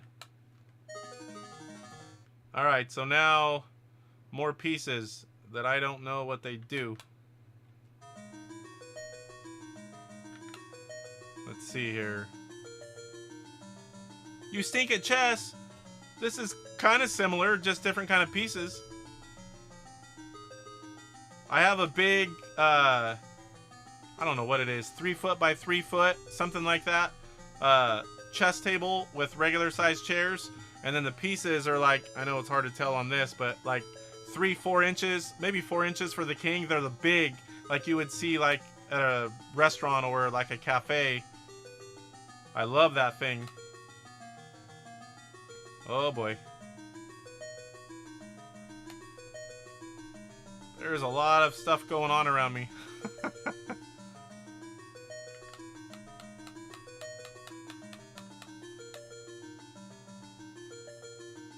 Yes, it's true. It is easier than chess. I guess it depends on your opponent. What I miss, Kurt Bradshaw. This game looks really fun. It is, Kurt. Uh-oh. Ugh. Are those guys that are upper right of me, is that just diagonal? I can't remember. I think they're just diagonal, and those 4 cross guys are just anything but that horizontal or vertical, right? Yep, and here we got the arrow gonna land on me. I'm gonna play through this level and then move on. Assuming I get through this one.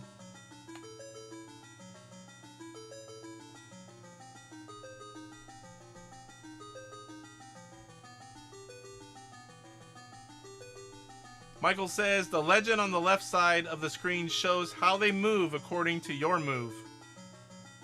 Oh, okay. I don't know why I never paid attention to that. Uh-oh, that was a mistake. Oh, whew.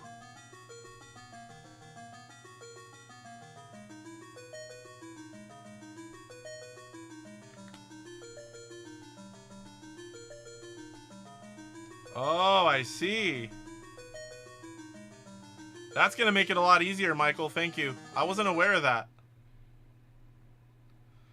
Alright, Pinsate. Very addictive, fun game. You really have to think in later levels. Very good entry, Michael. Need to get a drink of water real quick, guys. My throat's dry. Usually I have guests on by now, and I'm not the one talking so much. Alright, so Pinty by Deckel. This one will be fairly easy. This is just more of a cool demo with music than a game. So it's Pi Inty combined, I think is where you got Pinty from. I could be wrong. Bake psychedelic pie while chilling to Don McLean. Use the disc to select the number of digits you need. Then hit the upper side button to start your path to circular heaven. Remember to use an ESC for best 70s audio experience. I think I have. I don't know if I have the ESC enabled.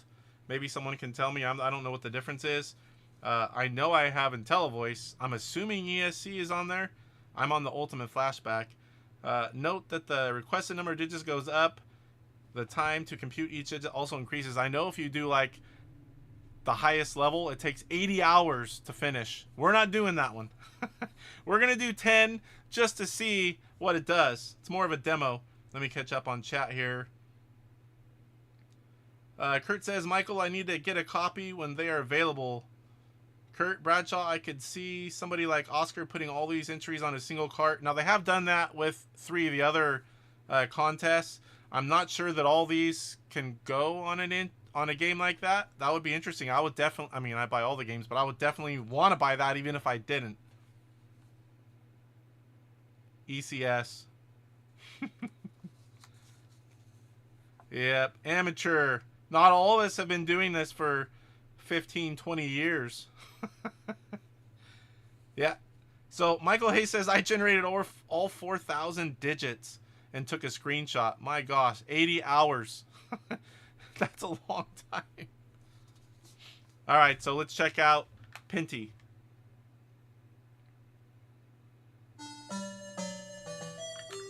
We're going to do 10.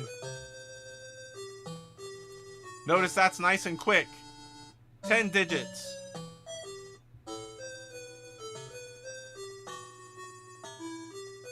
Can anyone tell by listening, is this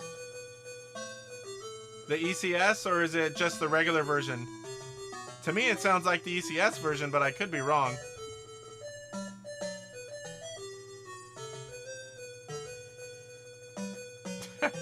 Michael says, after a 31-hour 2 CPU game of the original Intellivision chess at level 6, that didn't seem like too great a feat. No ECS. I'll have to try this later on original or figure out how to enable it on my Ultimate Flashback. I don't know how. Alright, so there you have it. That is Pinty. So we got one more. This is another game I really like too. It's a timing game. Sheep It Up. Oh, sorry. Pinty was by Deckel. So Sheep It Up is by Dr. Ludos on Atari Age. Basically, it's a timing game. Let me open it up. Where the sheep must climb up by hanging himself to flying Velcro straps. The concept is simple, but the game rapidly gets quite challenging, and it is. So the guy that created it, whenever he posted it, his high score was 24, I believe. Now, Rick, if he's still in here, what do you get? 49?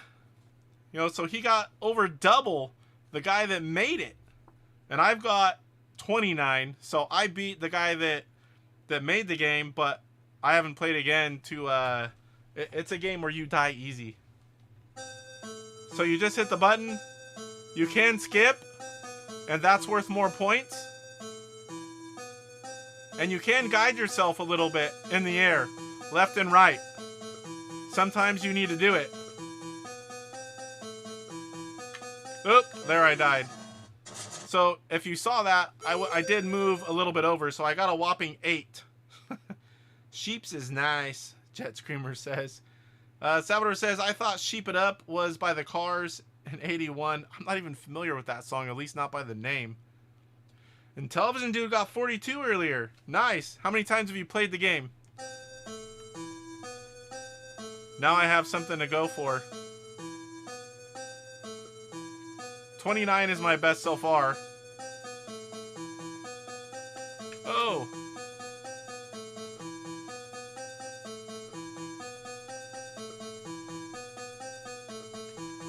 Oh, I thought I was going to get the skip one. So, this game is quite addicting. It's just like one of those how far you can get games. I'll play one more, since I'm not doing very well. Now, if you're on this first screen, you just get back to the bottom. From here on out, you die if you fall. Oh, yeah. Uh-oh. Oh!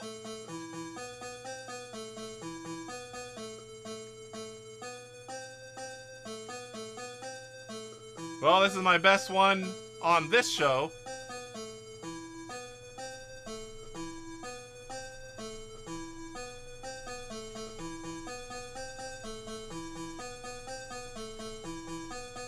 Oh my gosh.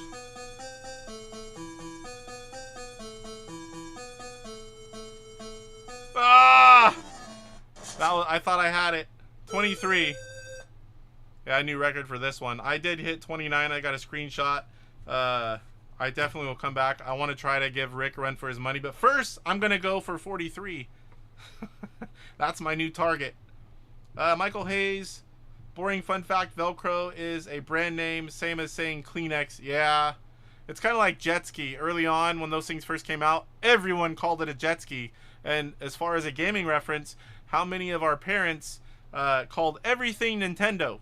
Even when it was Atari or any other game console, everything was called Nintendo at one point. I'm sure some of you guys remember that. 42 with a terrible headache. 42 is pretty impressive. That's the second highest score I've ever seen, dude. Michael Hayes, bonus point if you skip one. Yeah, I try to skip them. Sometimes it just makes sense whenever you got one in the middle going so fast, but other times, as long as it's slow, skipping one to get more points. Who doesn't love a game with sheep in it? I love timing games. What do you guys think of this one? How far in the atmosphere can that sheep go? I don't know if there's an end to it. I really don't know. Sean says, my mom still does call any game system Nintendo. So you know exactly what I'm talking about. That was just like one of those things where when it first becomes popular, that's what everyone thinks they're called. When sometimes it's just a brand name. Yeah, Eric says that poor sheep. Yeah, because there's definitely a lot of sheep going splat on the ground on this one. Michael Hayes, simple fun games are good. All the more so if the controls are one button. Yeah, a lot of these games are fairly simple to play. To do well, like a lot of things though, takes a lot of thought and learning. This one, quick reflexes. Intellivision Dude says, another boring fun fact. Some years back, you were not allowed to sell Velcro on eBay by using the brand name Velcro, or they would take the auction down. So people started calling it hoop fasters. Fasters or fasteners? Loop fasteners. I have heard it called stuff like that. That's weird though, because like you can sell things just because it's the brand name. You're not taking that brand name. You're just saying what it is. Yeah, loop fasteners. I have heard it called that. We have like this industrial stuff at work. My gosh, you could put a little bit on you if you could keep it on you, and you could mount yourself on the wall. That's how good that stuff is. All right, so those are all the games in the Tiny Contest. I'm going to put a link in the show description afterwards. You can go vote if you have a favorite. So next up, I think we're down to the final stuff. Got all my papers mixed up here. So we've done it all. We are down to Horse Racing Live. So as many of you guys have known, David Harley hacked horse racing, made me my own version for streaming, and that is Super Pro Horse Racing by Intellivision. He calls it Casey's Horse Racing. I'm not sure if he's going to release it. I think he might. So we are going to go play. Now I have 2 people that pre-signed up. So the first 4 that would like to play, tell me in the comments. We got Roger and Sean. They are going to play. So I need 4 more. Super Pro Horse Racing, woohoo. Is that your entry in, Salvador? Are you one of the ones?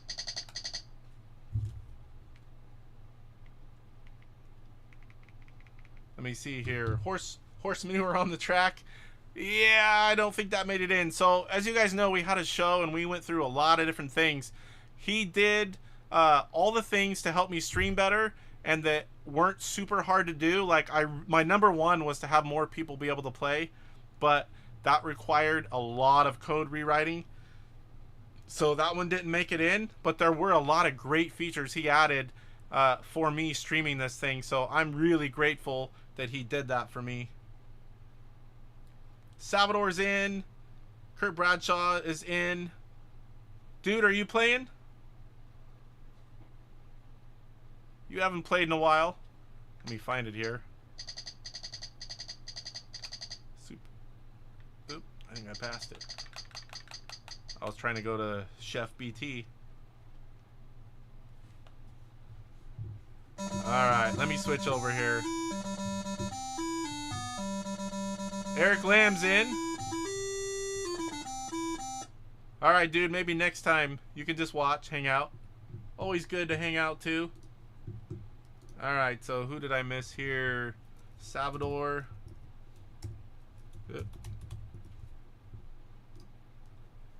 Kurt. Eric. Who is left? Did I miss anyone, guys? Oh, Rick. Okay. This is a game that is not easy for you to dominate in, Rick. There's a lot of luck. Alright, guys, so we got all 6 of them for this one. I hope I didn't miss anyone. I don't think I did. So we've got Roger, Sean, Salvador, Kurt, Eric, and Rick. Man, I talked so much already during this show. My voice is already kind of cracking. And that's all the water I have left. About 1 drink. That's got to be part of the fun of games like this too, Rick. Because, I mean, you're always one of the top scorers in these challenges. And this is something that is fun to play and you can't really get good at. I mean, there's little things that can be done, but, you know, it's a lot of luck. All right, so here you go. Intellivision presents Casey's Horse Racing. Intellivision.us. So for anyone that doesn't know, too, Intellivision.us, there are a ton of ROMs available for free. You just have to play them on an emulator, load them to your LTO or Backbit. You can play a lot of the games free. Now, there's also a lot of paid-for games, but they're like $5 or like a package deal for 10. So they're really cheap to buy the ROMs there. A lot of free ones. So like Super Chef BT, the game that is this week's Homebrew highlight, that's free. Just go to Intellivision.us, download the ROM. It is fun to play. If you don't have it already, there's no excuse. It's free. Miss Night Stalker, the one I just showed you, one of my latest Homebrew pieces to my collection, free on the website. Another great game. So go get them. Check out what's there. A lot of free stuff. A lot of cheap stuff to buy. All great games, great hacks. Highly recommend it. All right, guys, let's get into this. So I'm so excited that here we go. Oops, not 15. So we have options now. Now we gotta listen to that song again. I forgot what they were here. Okay, 10 race. So I can hit disc and it's 15 races. Number 1, 10 races. Number 5, or number 2 is 5 races. Number 3, I think, is 1 race. So, and it adjusts the money we start with. And you can see there's some differences on this screen. It tells you the furlongs, the 4 colors. So I can leave it here. You can see the money. The only reason to switch over. Oop, here we go. I always forget which one. So it's 9 furlongs, muddy. There are the 4 horses with the odds. Everybody get in your bets. Horse racing, I don't need it, but it always helps. I'm running over all these popcorn. Whenever I'm moving around a little bit. When I opened up Miss Night Stalker, it exploded on me. And now my chair is rolling around on popcorn.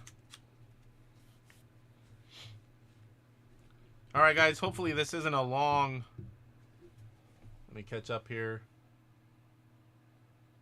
Michael Hayes, it would work very much the same way as bump and jump dump trucks taking a dump. Yeah. Yeah, something exploded on my lap. Whole bunch of popcorn when I opened the box. Intellivision Dude says, I forgot. Show you my new command. If you show up tomorrow, I usually show up, you know that. I don't always get to stick around for the whole thing. Sometimes I come and go. It depends on what's going on with the kids and the wife, or if I'm driving, I can't sit there and watch. All right, a ROM command. I'll ask you tomorrow. Rick says Super Pro Bomb Squad is fantastic. Yeah, as soon as those were out, I got the whole package. Great screen, Casey. Thank you, Kurt. I added in the horses. If no one noticed, the horse heads at the top. I figured instead of blank space, I'll just use Photoshop to cut them out and put them in there at the top. So we've got first bet, Kurt Bradshaw. I can look over here and see. I don't have to hold this screen. I love that. I just push the button and it stays. Push another button and it goes back. All right, so Kurt is number 4. Another big thing. I know I haven't made many mistakes, but I think there's twice I've made a mistake on the bets. He did. I asked him that later, and he does have it where I can put in a bet, and as long as, obviously if you don't start the race, I can just put the number in again and change the bet, so no more mistakes. Horse heads. Huh. You can put, I wonder if that's where he got them. The horse heads on the, Michael says you can enable horse heads on the title screen for the original game if you know the Easter egg. Very cool. All right, so let's get into betting before I lose them all. Kurt Bradshaw, did I already miss one? 100 on Violet. And Violet is not that. 7. Who's next here? Rick, 100 on Red. Rick is 6.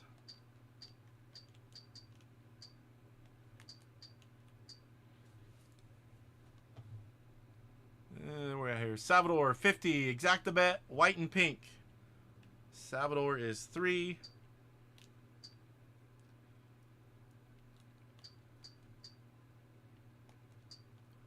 Exacta bet and white and pink. And if you guys see an error, like I said, I can fix them now. So just yell at me before I start. Eric, 100 on Red. Eric is player 5. And Sean, there's Roger, 50 exacta bet. Clear that. Sean is player 1. Where'd it go? 50 violet red. Oh, like right there.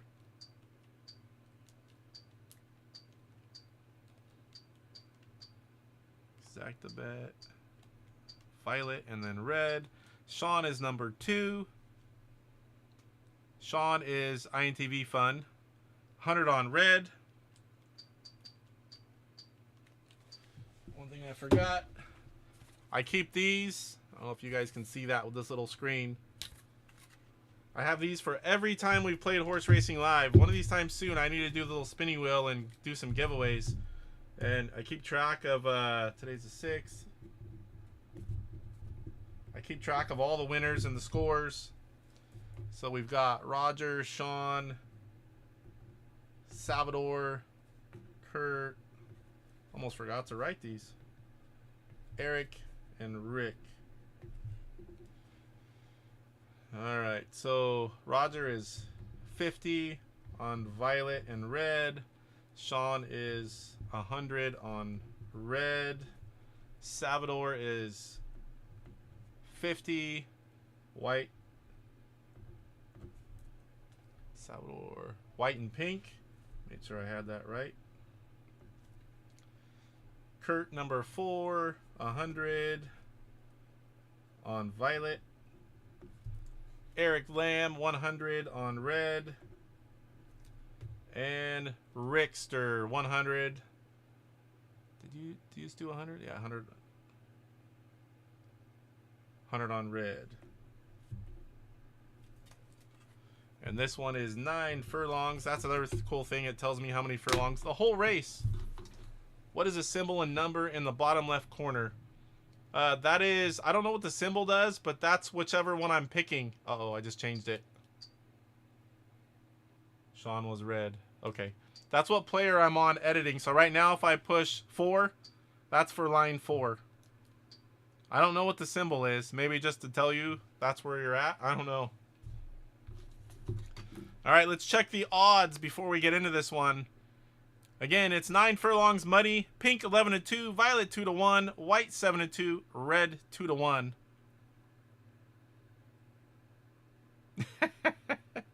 Kurt, you make me laugh. He wants me to throw my spiker game on the wheel. I wouldn't even do that if 99 of them were blank and 1 was a name. Because my luck, it would fall on that 1. All right, guys, let's get into the race 1. Violet, pink, white, red. Who's going to get the whole shot out the gate for race number 1? It's going to be red. Red, white, pink, fallen already off the screen. Not even 1 furlong in. White now going to the outside of red, taking the lead. 3-horse battle right now. 8 furlongs to go. This is a nice long race. Red taking the lead on the outside. Sending white back to the 2. Violet hanging in there. Red with a little bit of slowdown on 7. Here comes pink back in the screen. White looking to the outside again. Right now, red and white playing leapfrog. Looks like it's about to be a 4-horse race again. 6 furlongs to go. Violet now out front.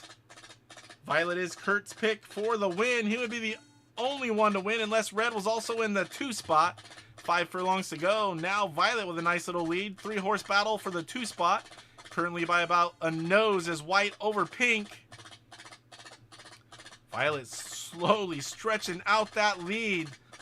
Red now half his body off with 3 furlongs to go. Red hanging on by a nose. Pink, white. Violet with slowdown. Here comes pink. This is going to get interesting. That's real slow. Oh, they're stuck. Just need to move out. They're going to go right by with 2 furlongs to go. That is some slowdown right there. Now it's pink, red. White looking to get around Violet as well. He's kind of stuck there.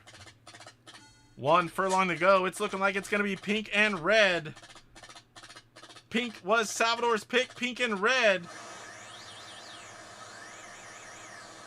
So we've got Salvador wins race 1.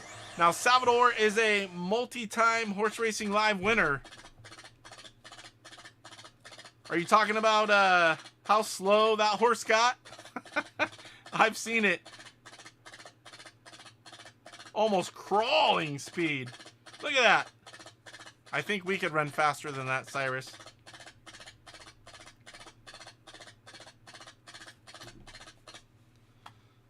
All right.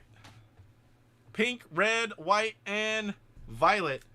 So with pink winning, that's Salvador. What the heck? Did I screw up, Salvador? Thought I had you in pink. Doesn't look like you won anything, though. Hopefully I didn't do that. All right, get in your bets, guys. Here we go. 3 furlongs. Nice short race. Dry. Yellow, 5-1. Blue, 4-1. 2 new horses there. 2 returning horses. Oh, white, pink. Oh, yes. I put W pink trying to do shorthand with pink. All right, so no winners. I can't do that much of a shorthand. 1 letter just isn't enough. So returning, we have white and violet. Again, this is a real short race here. All right. He had white and pink. He had the exacta bet, unless I put it in wrong. All right, so we got some bets coming in. Yep, got stuck. Got stuck on pink. Eric, 100 on white. No more shorthand. I was trying to hurry because I didn't write them all down at first. Salvador, 50 violet and white. Violet and white. Rickster, 50 on blue.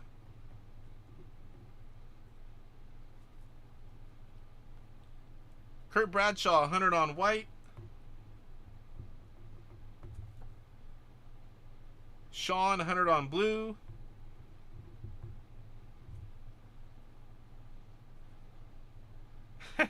Eric Lamb says, so far I'm doing as well as I did at the Derby. So he was at the Kentucky Derby on Saturday. Sent me a bunch of pictures. I was trying to put one in there. Actually, Eric, I forgot. As soon as you said that, I forgot all the way up until reading that. I have some pictures from the Kentucky Derby on Saturday, and I was going to throw some on somewhere, and I forgot. I did enjoy seeing all those pictures, though, sir. Roger, 50 on blue and then yellow.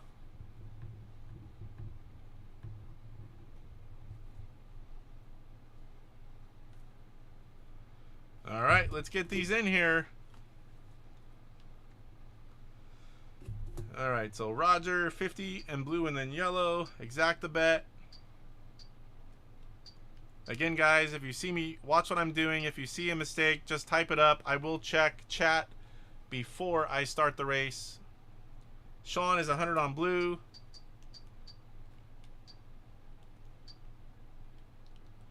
Salvador, 50, violet and white.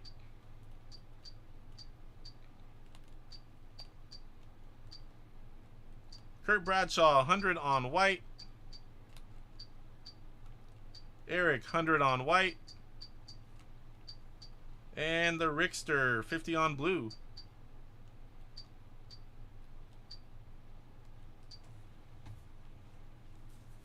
Kurt says, that Kentucky Derby was awesome. Great finish with 3 horses by their noses. Man, I didn't see anything on it. That's cool whenever it's that close, especially with more than 2. Eric says it was a ton of fun. Great experience. Highly recommends it. It's a long trip for me, but I would definitely love to see that someday if I have the chance. What'd you say, Michael? Have another mint? Julep? Alright, guys. Everything must be looking good. I don't see anyone yelling at me. Let's check. Here we go. Again, 3 furlongs. Nice short race. Shortest one possible, I believe. Dry conditions. Yellow 7-1 after all the bets. Blue 5-2. Violet 5-2. White 2-1. Alright. Everything right going once, going twice. Here we go. Race 2 of 10. Yellow, blue, white, and violet. Who's going to get the whole shot for race 2? Looks like it's going to be white. White was stuck on a horse last race. Now we've got blue trying to get him on the inside. White pulls over. 2 furlongs to go. This is a nice short one. Blue with a nice burst of speed. Nice lead. Now yellow now right there. Pulling over. Nose. Yellow going to take the lead right at the gate. It's a 3-horse battle just like the Kentucky Derby. Oh, I don't even know who got it. Yellow or white? Yellow or white? Yellow with the win. White, blue, and violet. So yellow's going to make no winners. No winner again. Woo! This might be the first time we've gone 2 races without 1 winner. Ah, yes. I've never seen it. I didn't know the horse's name. I think I can name 1 horse, but that for horse racing, the Kentucky Derby, it's the only one I can name. I can't, if my life depended on it, I could not tell you another horse racing name. But that was interesting that one went down to 3 horses right there at the end, just like the Kentucky Derby. That was kind of cool. All right, guys, here we go. One of these days I'm going to learn the right buttons. So 7 furlongs, medium long, on turf, 1 new horse, 3 returning, green 5-2, red 7-2, violet 2-1, yellow 5-1. Place your bets, guys. Place your bets. Go back to this screen. Money's not an issue, everyone. 550 to 650 range. Oop. Here we go. Place those bets. Man, I need to put a couple waters up here. Trying to make it last. I'm down to like... Eric Lamb, 100 on green. In the past, we've done, mostly just a show, and I have guests on, so they're doing a lot of the talking, and then, or we do horse racing live, and which I talk more, but this one's both. So Sean, 100 on yellow. I need to start practicing golf. Man, chip shot is a lot of fun. If you've ever liked golf games and you had the original golf like I did as a kid on Intellivision, chip shot golf is like golf on steroids. I'm really enjoying it. I'm looking forward to playing it on the league. It's going to be on DJC Game Studios, as I said earlier, on his Rumble. It's Thursday, 6:30 Pacific time. Try to get Sean in on that, but he's going to wait till the winter before he gets in on there. Not a lot of people can stream, so... Alright, where are we at here? Eric... Sean, 100 on yellow. Kurt Bradshaw, 100 on green.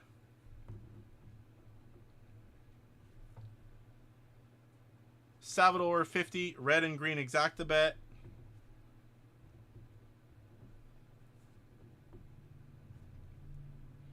Roger that. Yellow and red exacta bet. And the Rickster. Yellow violet exacta bet for 100.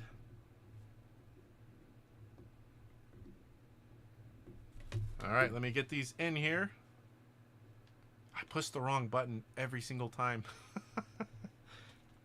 All right, so Roger is player 1. He's going for 50. Exacta bet, yellow and red.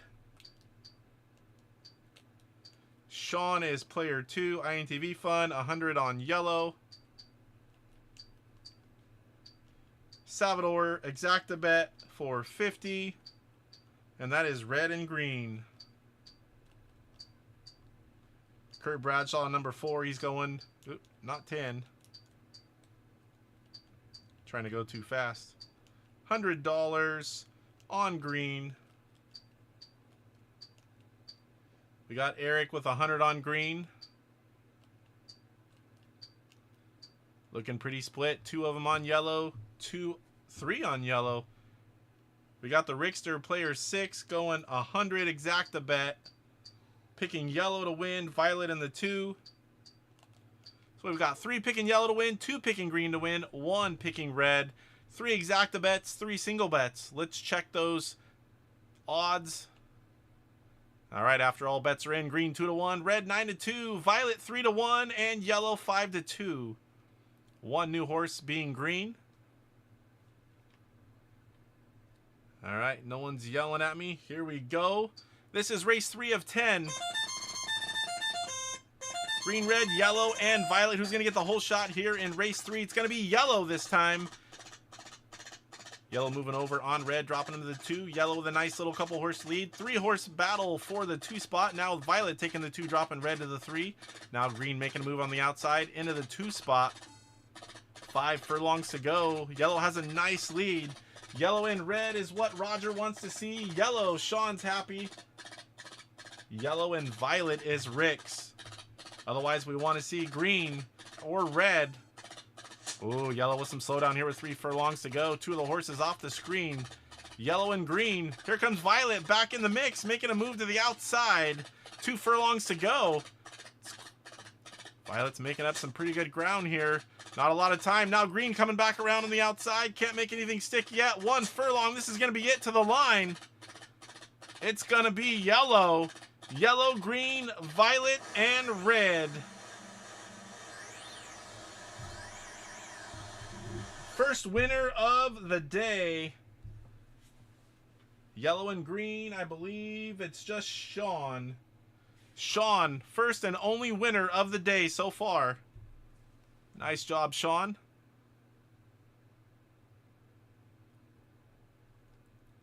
All right, guys. Money's not an issue yet. Give you a quick second there. This will be race 4 of 10. 10 furlongs. Was that even possible for 10? I can't remember. For some reason, I'm thinking 9 was the most. Maybe 10 was. First winner of the day. All right, guys. All returning horses now. Green, violet, yellow, and white. Get in your bets.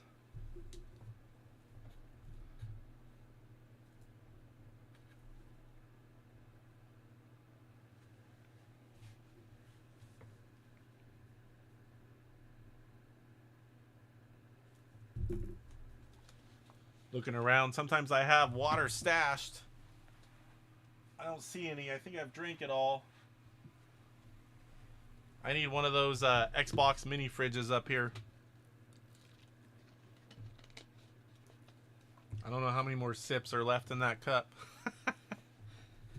All right, so we've got Eric, $50 exacta bet. His first exacta bet of the night. He's going with green and white. All right, then we've got Kurt Bradshaw, 100 on yellow.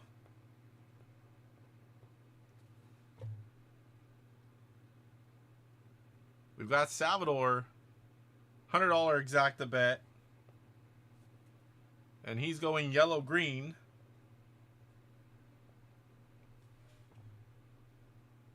Rickster is going $50 on green.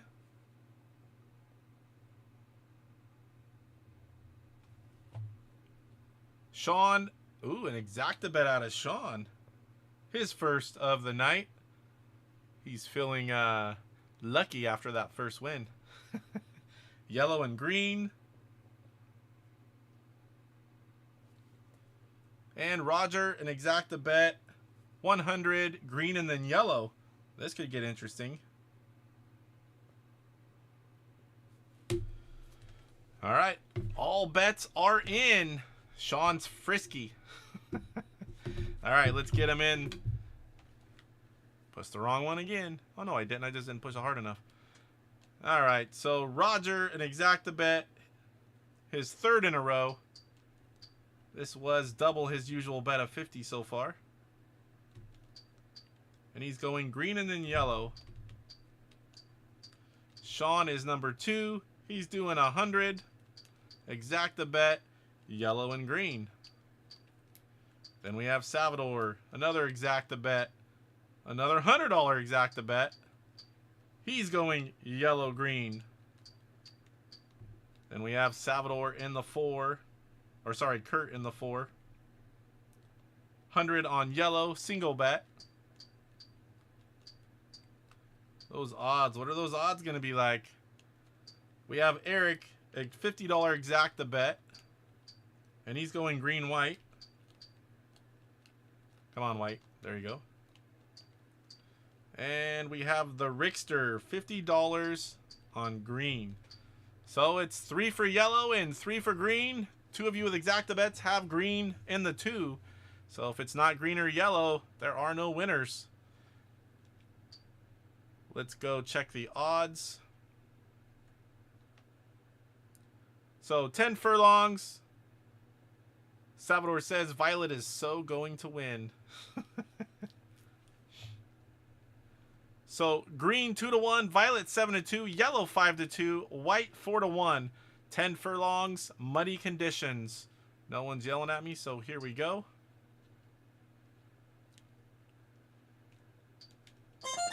We'll find out soon enough after this hole shot. This is a long race though. 10 furlongs, hole shot's gonna be yellow. Green though in the 4 spot currently. Looking on the outside of violet. Now white looking to the outside of yellow as well. Doesn't have anything for him yet. Pulls over in front of violet. Violet now looking to the outside. Green still trying to get around the outside of violet. Yellow with a nice lead. Right now the only winner would be Kurt. Yellow and green. That makes it Sean, Salvador. 2 big winners. If it ended right now, we've got 6 furlongs left though. Pretty good odds. Oh, here comes Violet going to say when the 2 horses aren't even on the screen. Violet trying to be relevant again as we reach the halfway point of this race. Yellow, green, and violet on the screen. Roger says green is catching. Slowly but surely, I think you're going to run out of time at this pace though. Violet looking to the outside of green, wanting to take over that 2 spot and break some hearts. 3 furlongs to go. Yellow, nice slow pace. No horse really moving that fast here. Green is slowly catching though. Is there time? Violet drastically, very quickly went off that screen again. Green now looking to the outside of yellow. 1 furlong to go. Green taking the lead. Green and yellow. That's going to be Roger. Green and yellow right at the end, the last furlong. Roger.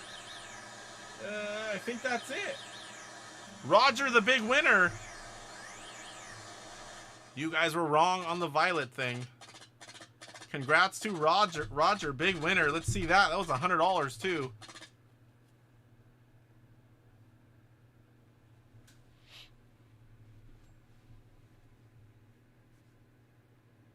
Nice. $2,100 for Roger.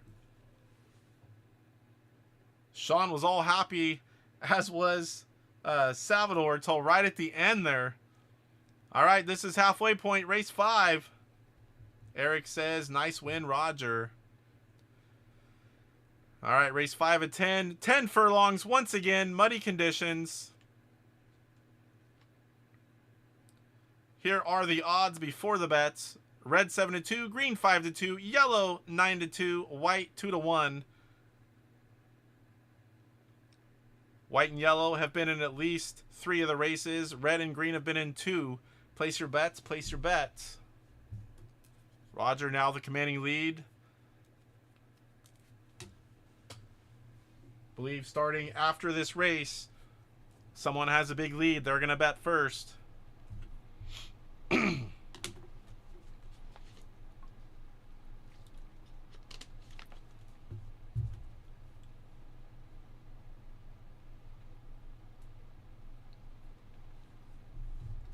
Woo, Salvador with a big exacta bet.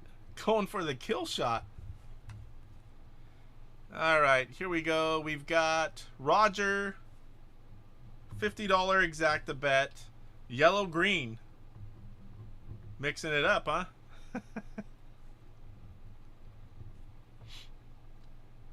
We've got Eric Lamb with 100 on red. Salvador, 250. First max bet of the night, I believe. Yes, it is. $250, green and then yellow. Kurt Bradshaw, exacta bet for $50. And he's going with green and white.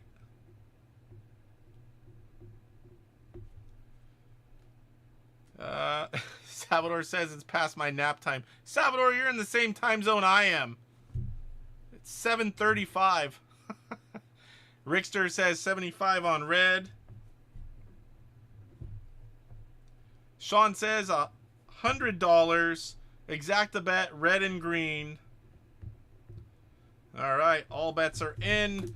Let's get them in. Roger, 50.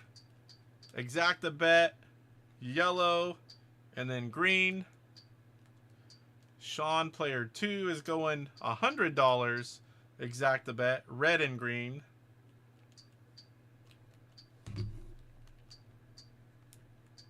Salvador, player 3, max bet, first one of the night. Oop.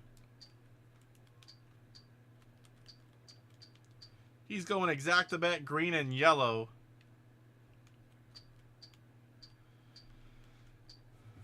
Now, something David did say, he watched the last time when we played it. He said he might go back in at a later date and put, I think he said the trifecta bet in.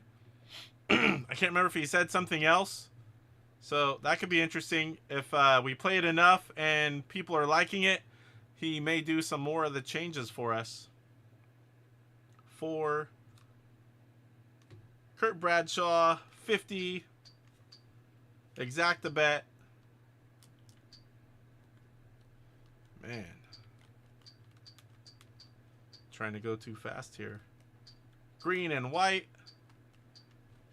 Then we have Eric Lamb, 100 on red.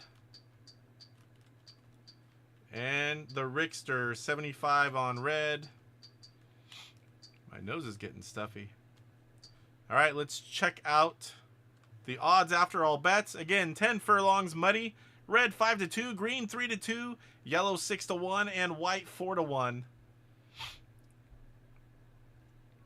Nobody's screaming at me here.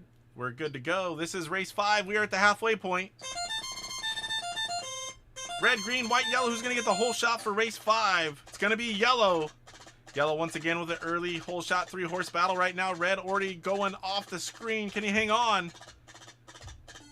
Right now, yellow and green. White's right there as well. Yellow and green is what Roger wants. Red and green is what Sean wants. Sean's horse isn't... Oh, I can see the hoof barely on the screen. There's 8 furlongs to go, though. It's a long race. Yellow holding a nice commanding lead. White slowing up a little bit at furlong 7. Right now, yellow and green's going to make Roger really happy. Green and yellow, Salvador, so that could change up. We saw it in the other race. They switched at the end, the last furlong.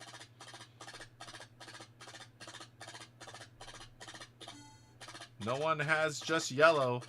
So right now, it's just Roger. Nothing exciting going on. Yellow and green pace evenly apart. 4 furlongs to go. Other 2 horses not even on the screen. Green is slowly catching with 3 furlongs to go.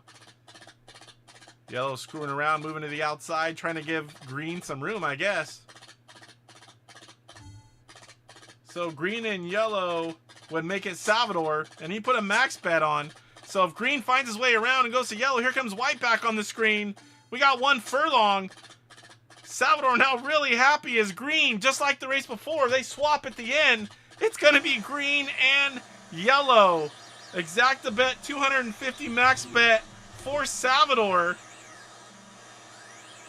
Only winner. That's going to be some serious cash, Salvador.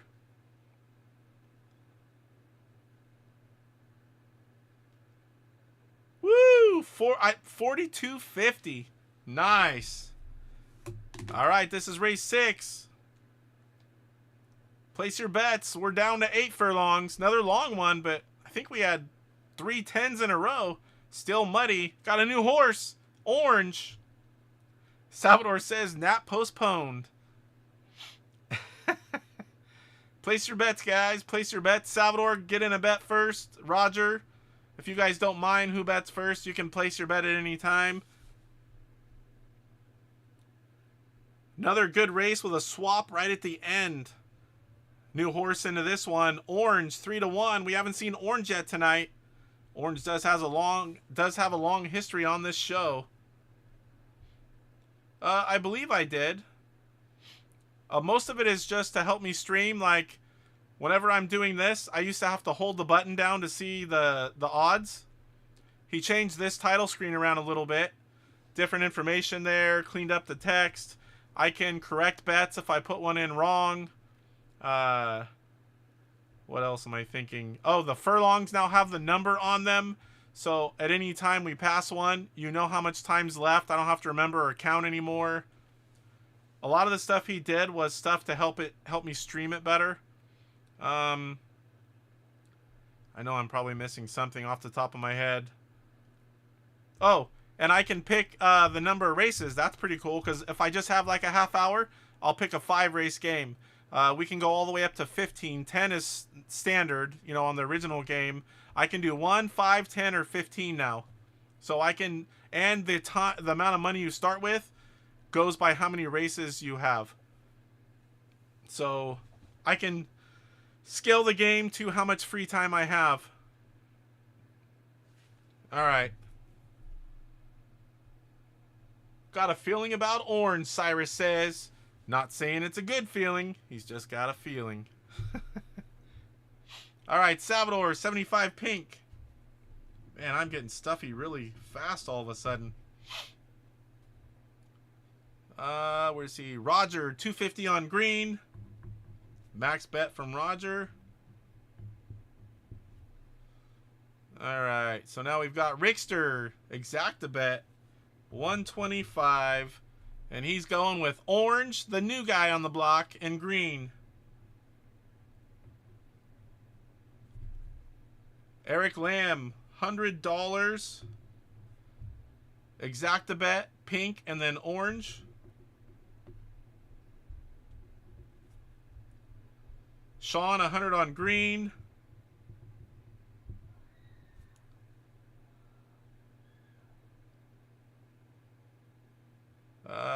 Telvaju says cool. Yeah, a lot of cool stuff for me, and for streaming it. Not really game enhancements like if you were just playing it, but I think it still could be, because you don't have to play a long race. You can do short ones, you know, but mainly it was for streaming. I really hope someday to get, you know, maybe even 8 players, because a lot of times we have more people wanting to play than I can do. All right, Kurt Bradshaw. Last one, 250 on green. All right, let's get these entered in. We've got Roger, max bet, 250 on green, single horse. First time since race 1. Oh, first time whole game for that single horse bet. Sean, 100 on green as well. Salvador is player 3, 75 on pink. Top 3, 1, 2, and 3 players are all going to single bets. Then we've got Kurt, 250 on green. That's 3 out of 4 for green so far. Then we've got Eric Lamb. He's going to an exacta bet. Pink and then orange. And the Rickster, player 6, 125. I don't know what I pushed. And he's going orange, the new horse, to win, untested, putting all the money towards it, and green in the 2. All right, guys, there it is. Yell at me if I got something wrong. We're going to go back and check out the odds after all the bets. 8 furlongs muddy. Orange 4-1, green 1-1, pink 4-1, and white 5-1. Interesting to see what orange does here. Kurt says, got to take a ballsy chance, but hopefully I don't lose mine. I guess white will win. Yeah, that's your guys' luck so far. We only have 3 winners, and we've gone through 5 times 30 people and 30 bets, and only 3 winners. All right, here we go. Race 6 of 10.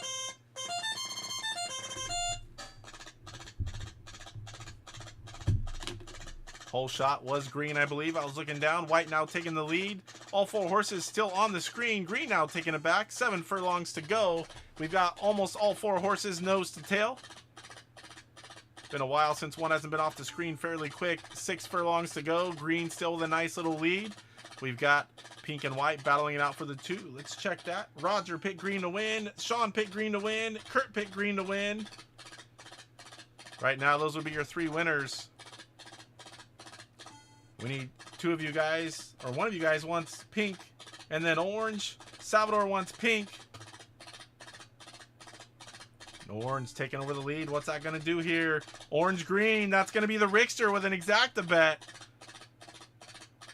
Looking interesting now. 2 furlongs to go. Not much time. Orange going away with it, but can green hold on to the 2? Orange green. That would be sole winner of the Rickster. 1 to go. Coming to the line. Orange looking like green's going to take the 2. And it is. Rickster with the big win. Orange and green. $125 exacta bet. Got a new player in the mix, that's for sure. Congrats to our 4th winner of the night. That's good enough for the 2-spot, Rick. Dropping Roger to the 3. Ooh, Kurt's down to the last $50. Race 7 of 10. This one is 3 furlongs. Nice short race. We've got blue, red, white, and violet. Okay, guys, place your bets. Here we go. Place your bets. So Roger, Sean, Salvador, and Rick have all won 1. We're still waiting on Kurt and Eric. Eric has won a horse racing live event.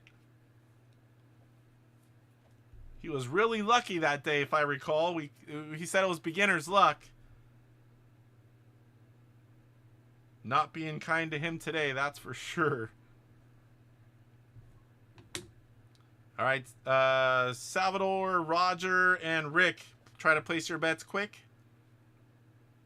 We are in race, was it 7, I believe.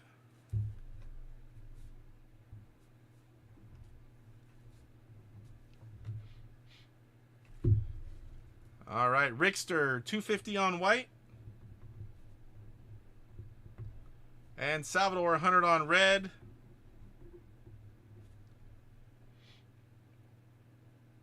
Eric Lamb, 100 on blue. Roger, max bet, 250 on white.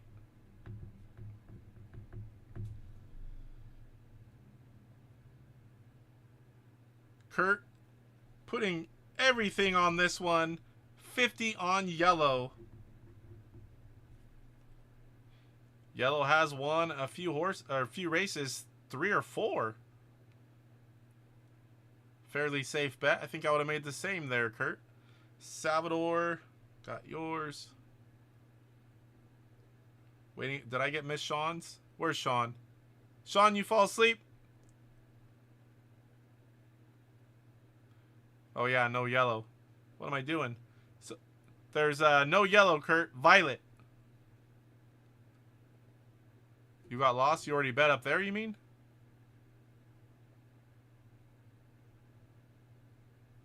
On green, that was last one. Oh, 100 on red. There is no yellow, Kurt. You fooled me. Violet, okay.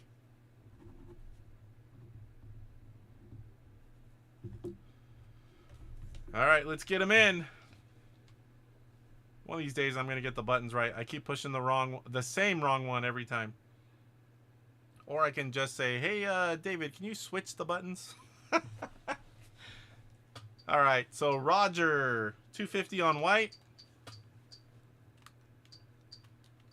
Sean is going 100 on red. Salvador, 100 on red. And Kurt, his last $50 on violet. Eric Lamb, 100 on blue. Hey, Eric, I forgot to ask you, did you get your physical copy of Invasion of the Cloud People from TJ yet? And the Rickster, max bet, 250 on white. Wow, no exacta bets. All right, you got it. Sweet. All right. Make sure it's all right. Yell at me if not. All right, I got to remember.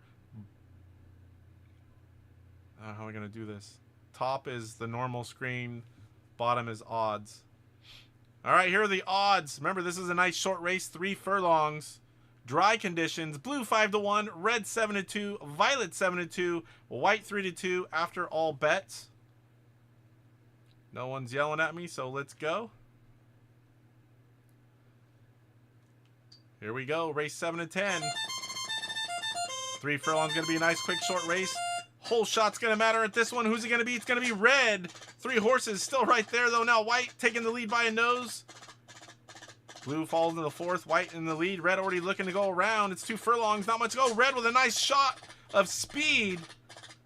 Now it's going to be slow down with 1 to go. White looking around the outside. Can Red hold on? Red's going to hold on. White in the 2.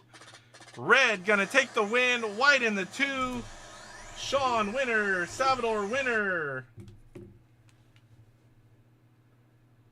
Sean and Salvador's 2nd win of the night. No exacta bets on this one, though.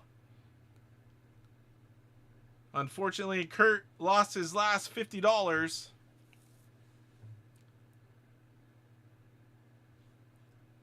All right, 3 races left. This is race 8. Another long one, 9 furlongs. I got it right this time. All right, so pink, green, violet, and yellow. Place your bets. Place your bets. Oop.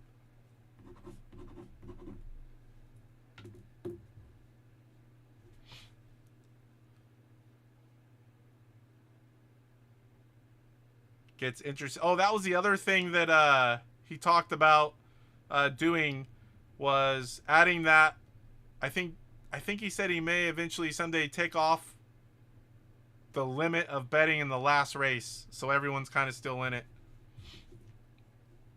I can't remember. I'm pretty sure that might have been one. For sure it was a trifecta bet, because he did talk about that.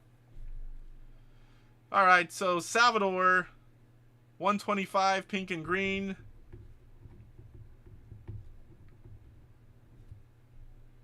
Eric Lamb, 100 exacta bet, pink and green.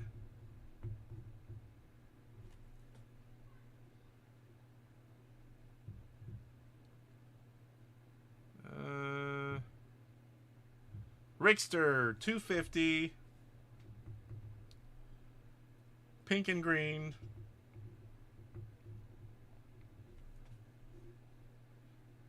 Roger, 250. Pink and yellow.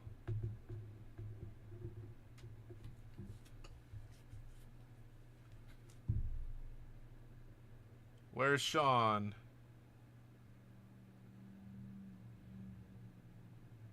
This might be the one we've had the fewest winners. Usually we have multiple winners. 100 on yellow and green. Sean was over there calculating the odds after everyone bet. All right, let's get him in. I pushed it right again. I think I finally got it. All right, Roger, 250 exacta bet, pink and then yellow. Sean is going 100 exacta bet, yellow then green. Salvador, 125 exacta bet, pink and green. You guys are mixing all those 3 horses up. Unfortunately, Kurt is out. Then we go to Eric Lamb. Eric picked 100 exacta bet, pink and green. The Rickster max bet 250 exacta bet, pink and green. All right, so we got 3 pink and greens, a pink and yellow, and a yellow and green. Let's see what that did to the odds. That's also Eric Lamb's last $100 on an exacta bet. All right, this is 9 furlongs, muddy. The odds after all bets: pink 1-1, green 5-1, yellow 11-2, and violet 4-1.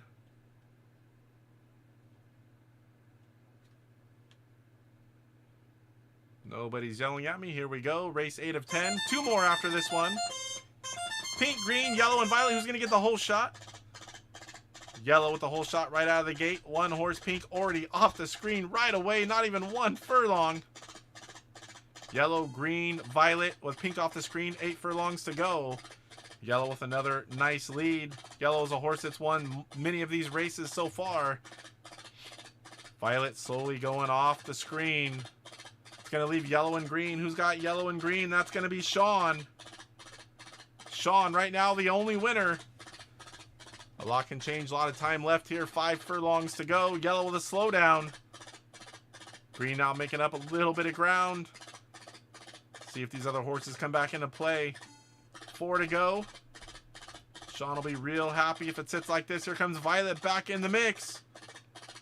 Plenty of time. Who's got Violet here? Nobody's got Violet. We do got... Thought we had someone pick green to win. Nope. Yellow and green. Right now, that is Sean. Nobody else. A lot of you guys picked pink. Pink not even on the screen. Now green out front. Not what Sean wants to see right at the end. Another one right in the last furlong. Going to change. Green and yellow. No winners. No winners. Sean was all excited till the last furlong. There's Violet.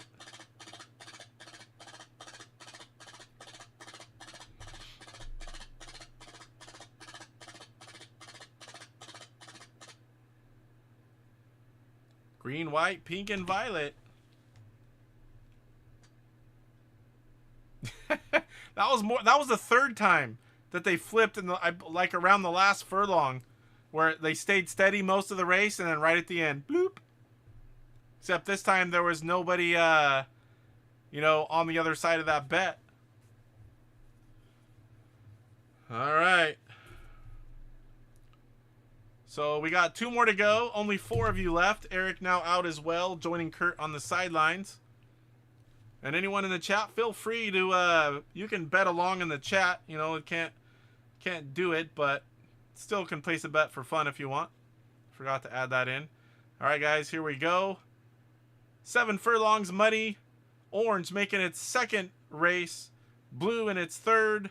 And then we have veteran horses, violet and yellow. Place your bets. Looking for... Who was it? We need... Salvador. Place your bet quickly. And then Rick. And then Roger. And then Sean. Salvador first.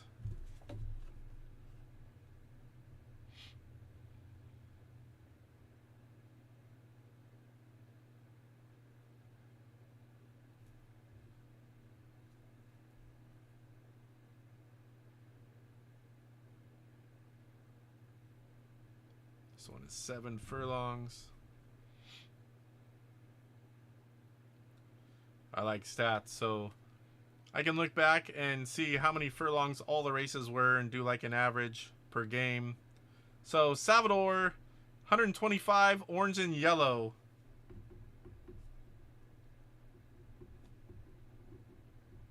Rickster, 250, another max bet.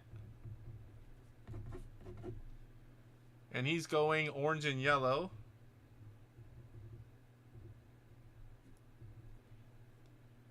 Oh, did I mix that up? Yellow, orange. Sean's jumped in there right when I was looking up and down.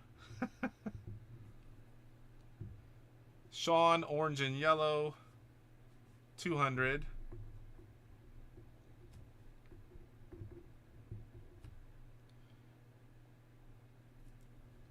Kurt Bradshaw, green always lost for me, and violet. I need a new jockey. Salvador, I mean blue. What do you see here? Orange and yellow. What? Are you talking the... Oh, kidding. All right, did I miss Roger? 250. Yellow, orange. That's a lot of yellow, orange, and orange, yellow. Let me make sure I got this right. 250 on Roger. Yellow, orange. Sean was 200, orange, yellow. Salvador, 125, orange and yellow. And Rickster, 250. I know it's 250. Where is it? Yellow and orange. All right, I got it. All right. 250 yellow orange for Roger.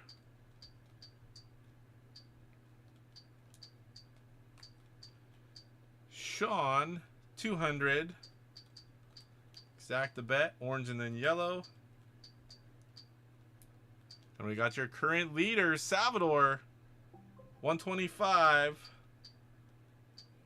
Got an Amazon package. Bing, bing. Never thought about that going off. Turn everything off, but Amazon and Alexa.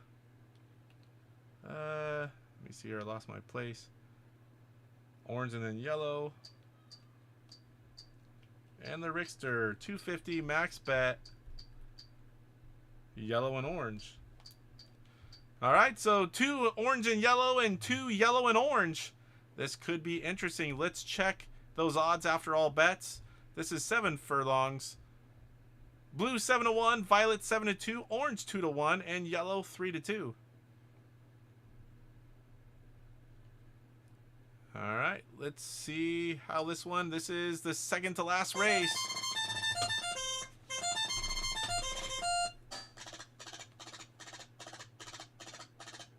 Yellow with the whole shot. That's making half of you happy. That's yellow and orange. Yellow and orange is Roger and Rick. Orange and yellow is Sean and Salvador. So right there, those are the 2 horses we need to the front. We just need them to swap back and forth depending on who you are. Kurt Bradshaw says, Salvador, you are a great horse racing gambler, winning lots of Intellivision money. 3 furlongs to go. We're already most of the way through this one. Yellow. Look at this. We're going to have another change right at the end. Orange taking the lead, dropping yellow to the 2 with 2 furlongs to go. Yellow wants to move to the outside, but he doesn't have it. No stamina left. We might even see nobody win. 1 furlong. It's going to be orange and yellow. If he can hold on over Lou, he's going to. Orange and then yellow.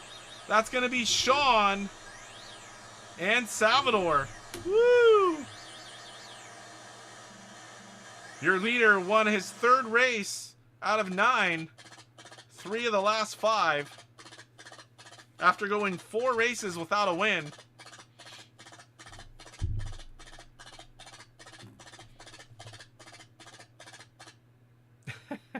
Eric Lamb says, I lost my money. I am at the Intellivision bar. That's a good idea. Wow, look at that. 6,275. I don't remember for sure, but I know that's got to be up there with the top scores. All right, guys. Final race of the night. Everyone has a decent amount of money, way more than we started with. Yeah, game over pretty much. Exact the bet. 250. I'm not even sure if that can get it. That's where I'd like to have a unlimited betting on the last one. I don't know. What do you guys think? Would that be even something, you know, to put in there, or maybe the option where I could set if he did it? You know, I could say unlimited last race bet or not. I don't know. What do you guys think? All right, let's get in the bets. We got orange coming back for the 3rd race. Then red, yellow, and violet. Quadfecta. The trifecta he did talk about, so that could change things as well. All right, so looking for a bet from Roger, Sean, Salvador, and Rick. Yeah, unlimited betting. That could get interesting, though, doing it the whole time. A lot of people could be bankrupt fairly quick. I think at least minimal, I'd like to see it on the last race, unlimited, so everyone can go for it, whoever's left. I think that would make it really interesting. All right, Salvador, 150 on red.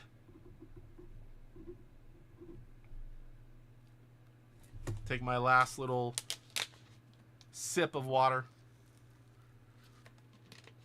First thing when I go downstairs, I'm going to bring like 3 or 4 waters up here and drink one.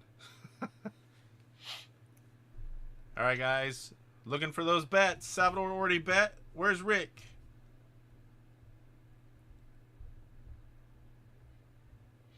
Well, the point... Yeah, we could try both ways. Maybe we could set it. Roger, 250 orange and yellow. It'd be cool to have where people can go for it, I think. 250 orange and yellow for Sean.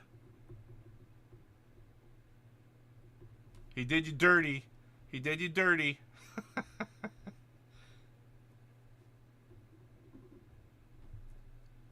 And did I miss Rick? 250 exacta bet. No idea. All right, got you 250 exacta bet. Which 2 horses? Yellow and orange. Good. That's a smart one, because if you pick the same as them, you can't win anyway. Sean blocked Roger. I think Yep, Sean basically gives Roger no chance to beat him. Rick wants blue and then red. One horse that's not in there. So Rick, yellow, orange. So very interesting. We've got your leader Salvador picking red, and then we've got Roger and Sean both picking max 250 orange and yellow, and then we've got Rick just swapping them, yellow and orange. All right, let's get these in there and get the last race underway.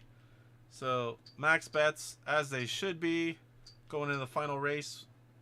Orange and then yellow.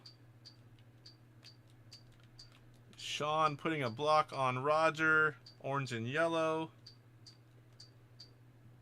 Salvador, your current leader. 175. How'd you come up with that number? 175. On red. And the Rickster. Max bet. Swapping Roger and Sean's bet. Going with yellow and orange.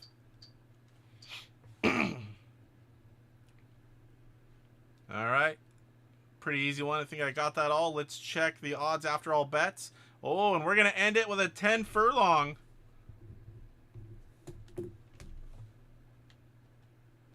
Alright, so red 4-1, yellow 7-2, violet 4-1, and orange 3-2. Going into the last race after all bets.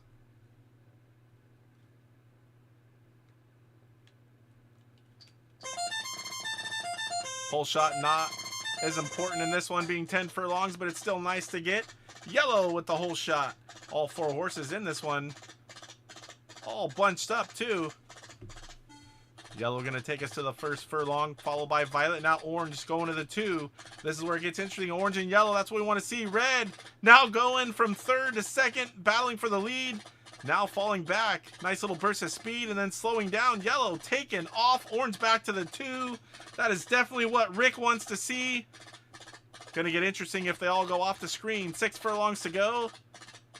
Orange now making up some ground on yellow. These are the 2 horses to make it interesting. Whichever one, we have winners. Halfway through, 5 furlongs to go. Still yellow and orange, but orange is gaining ground. Orange about to make a move to the outside here with 4 furlongs to go. Violet back on the screen. Could play a spoiler in this, but there is a long shot.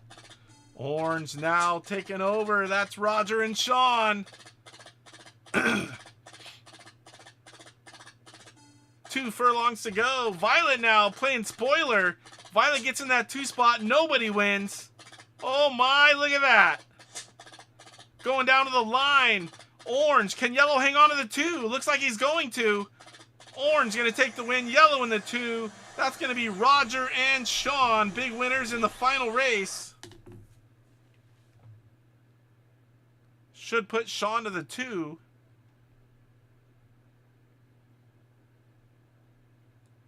Ooh, put Sean to the win. Oh my, the odds on that one. Nice. Way far back, come from behind in the final race and take the win. Nice job, Sean.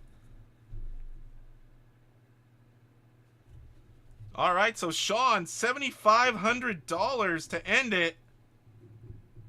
That was very cool. I thought he was shut out. The odds played into that one.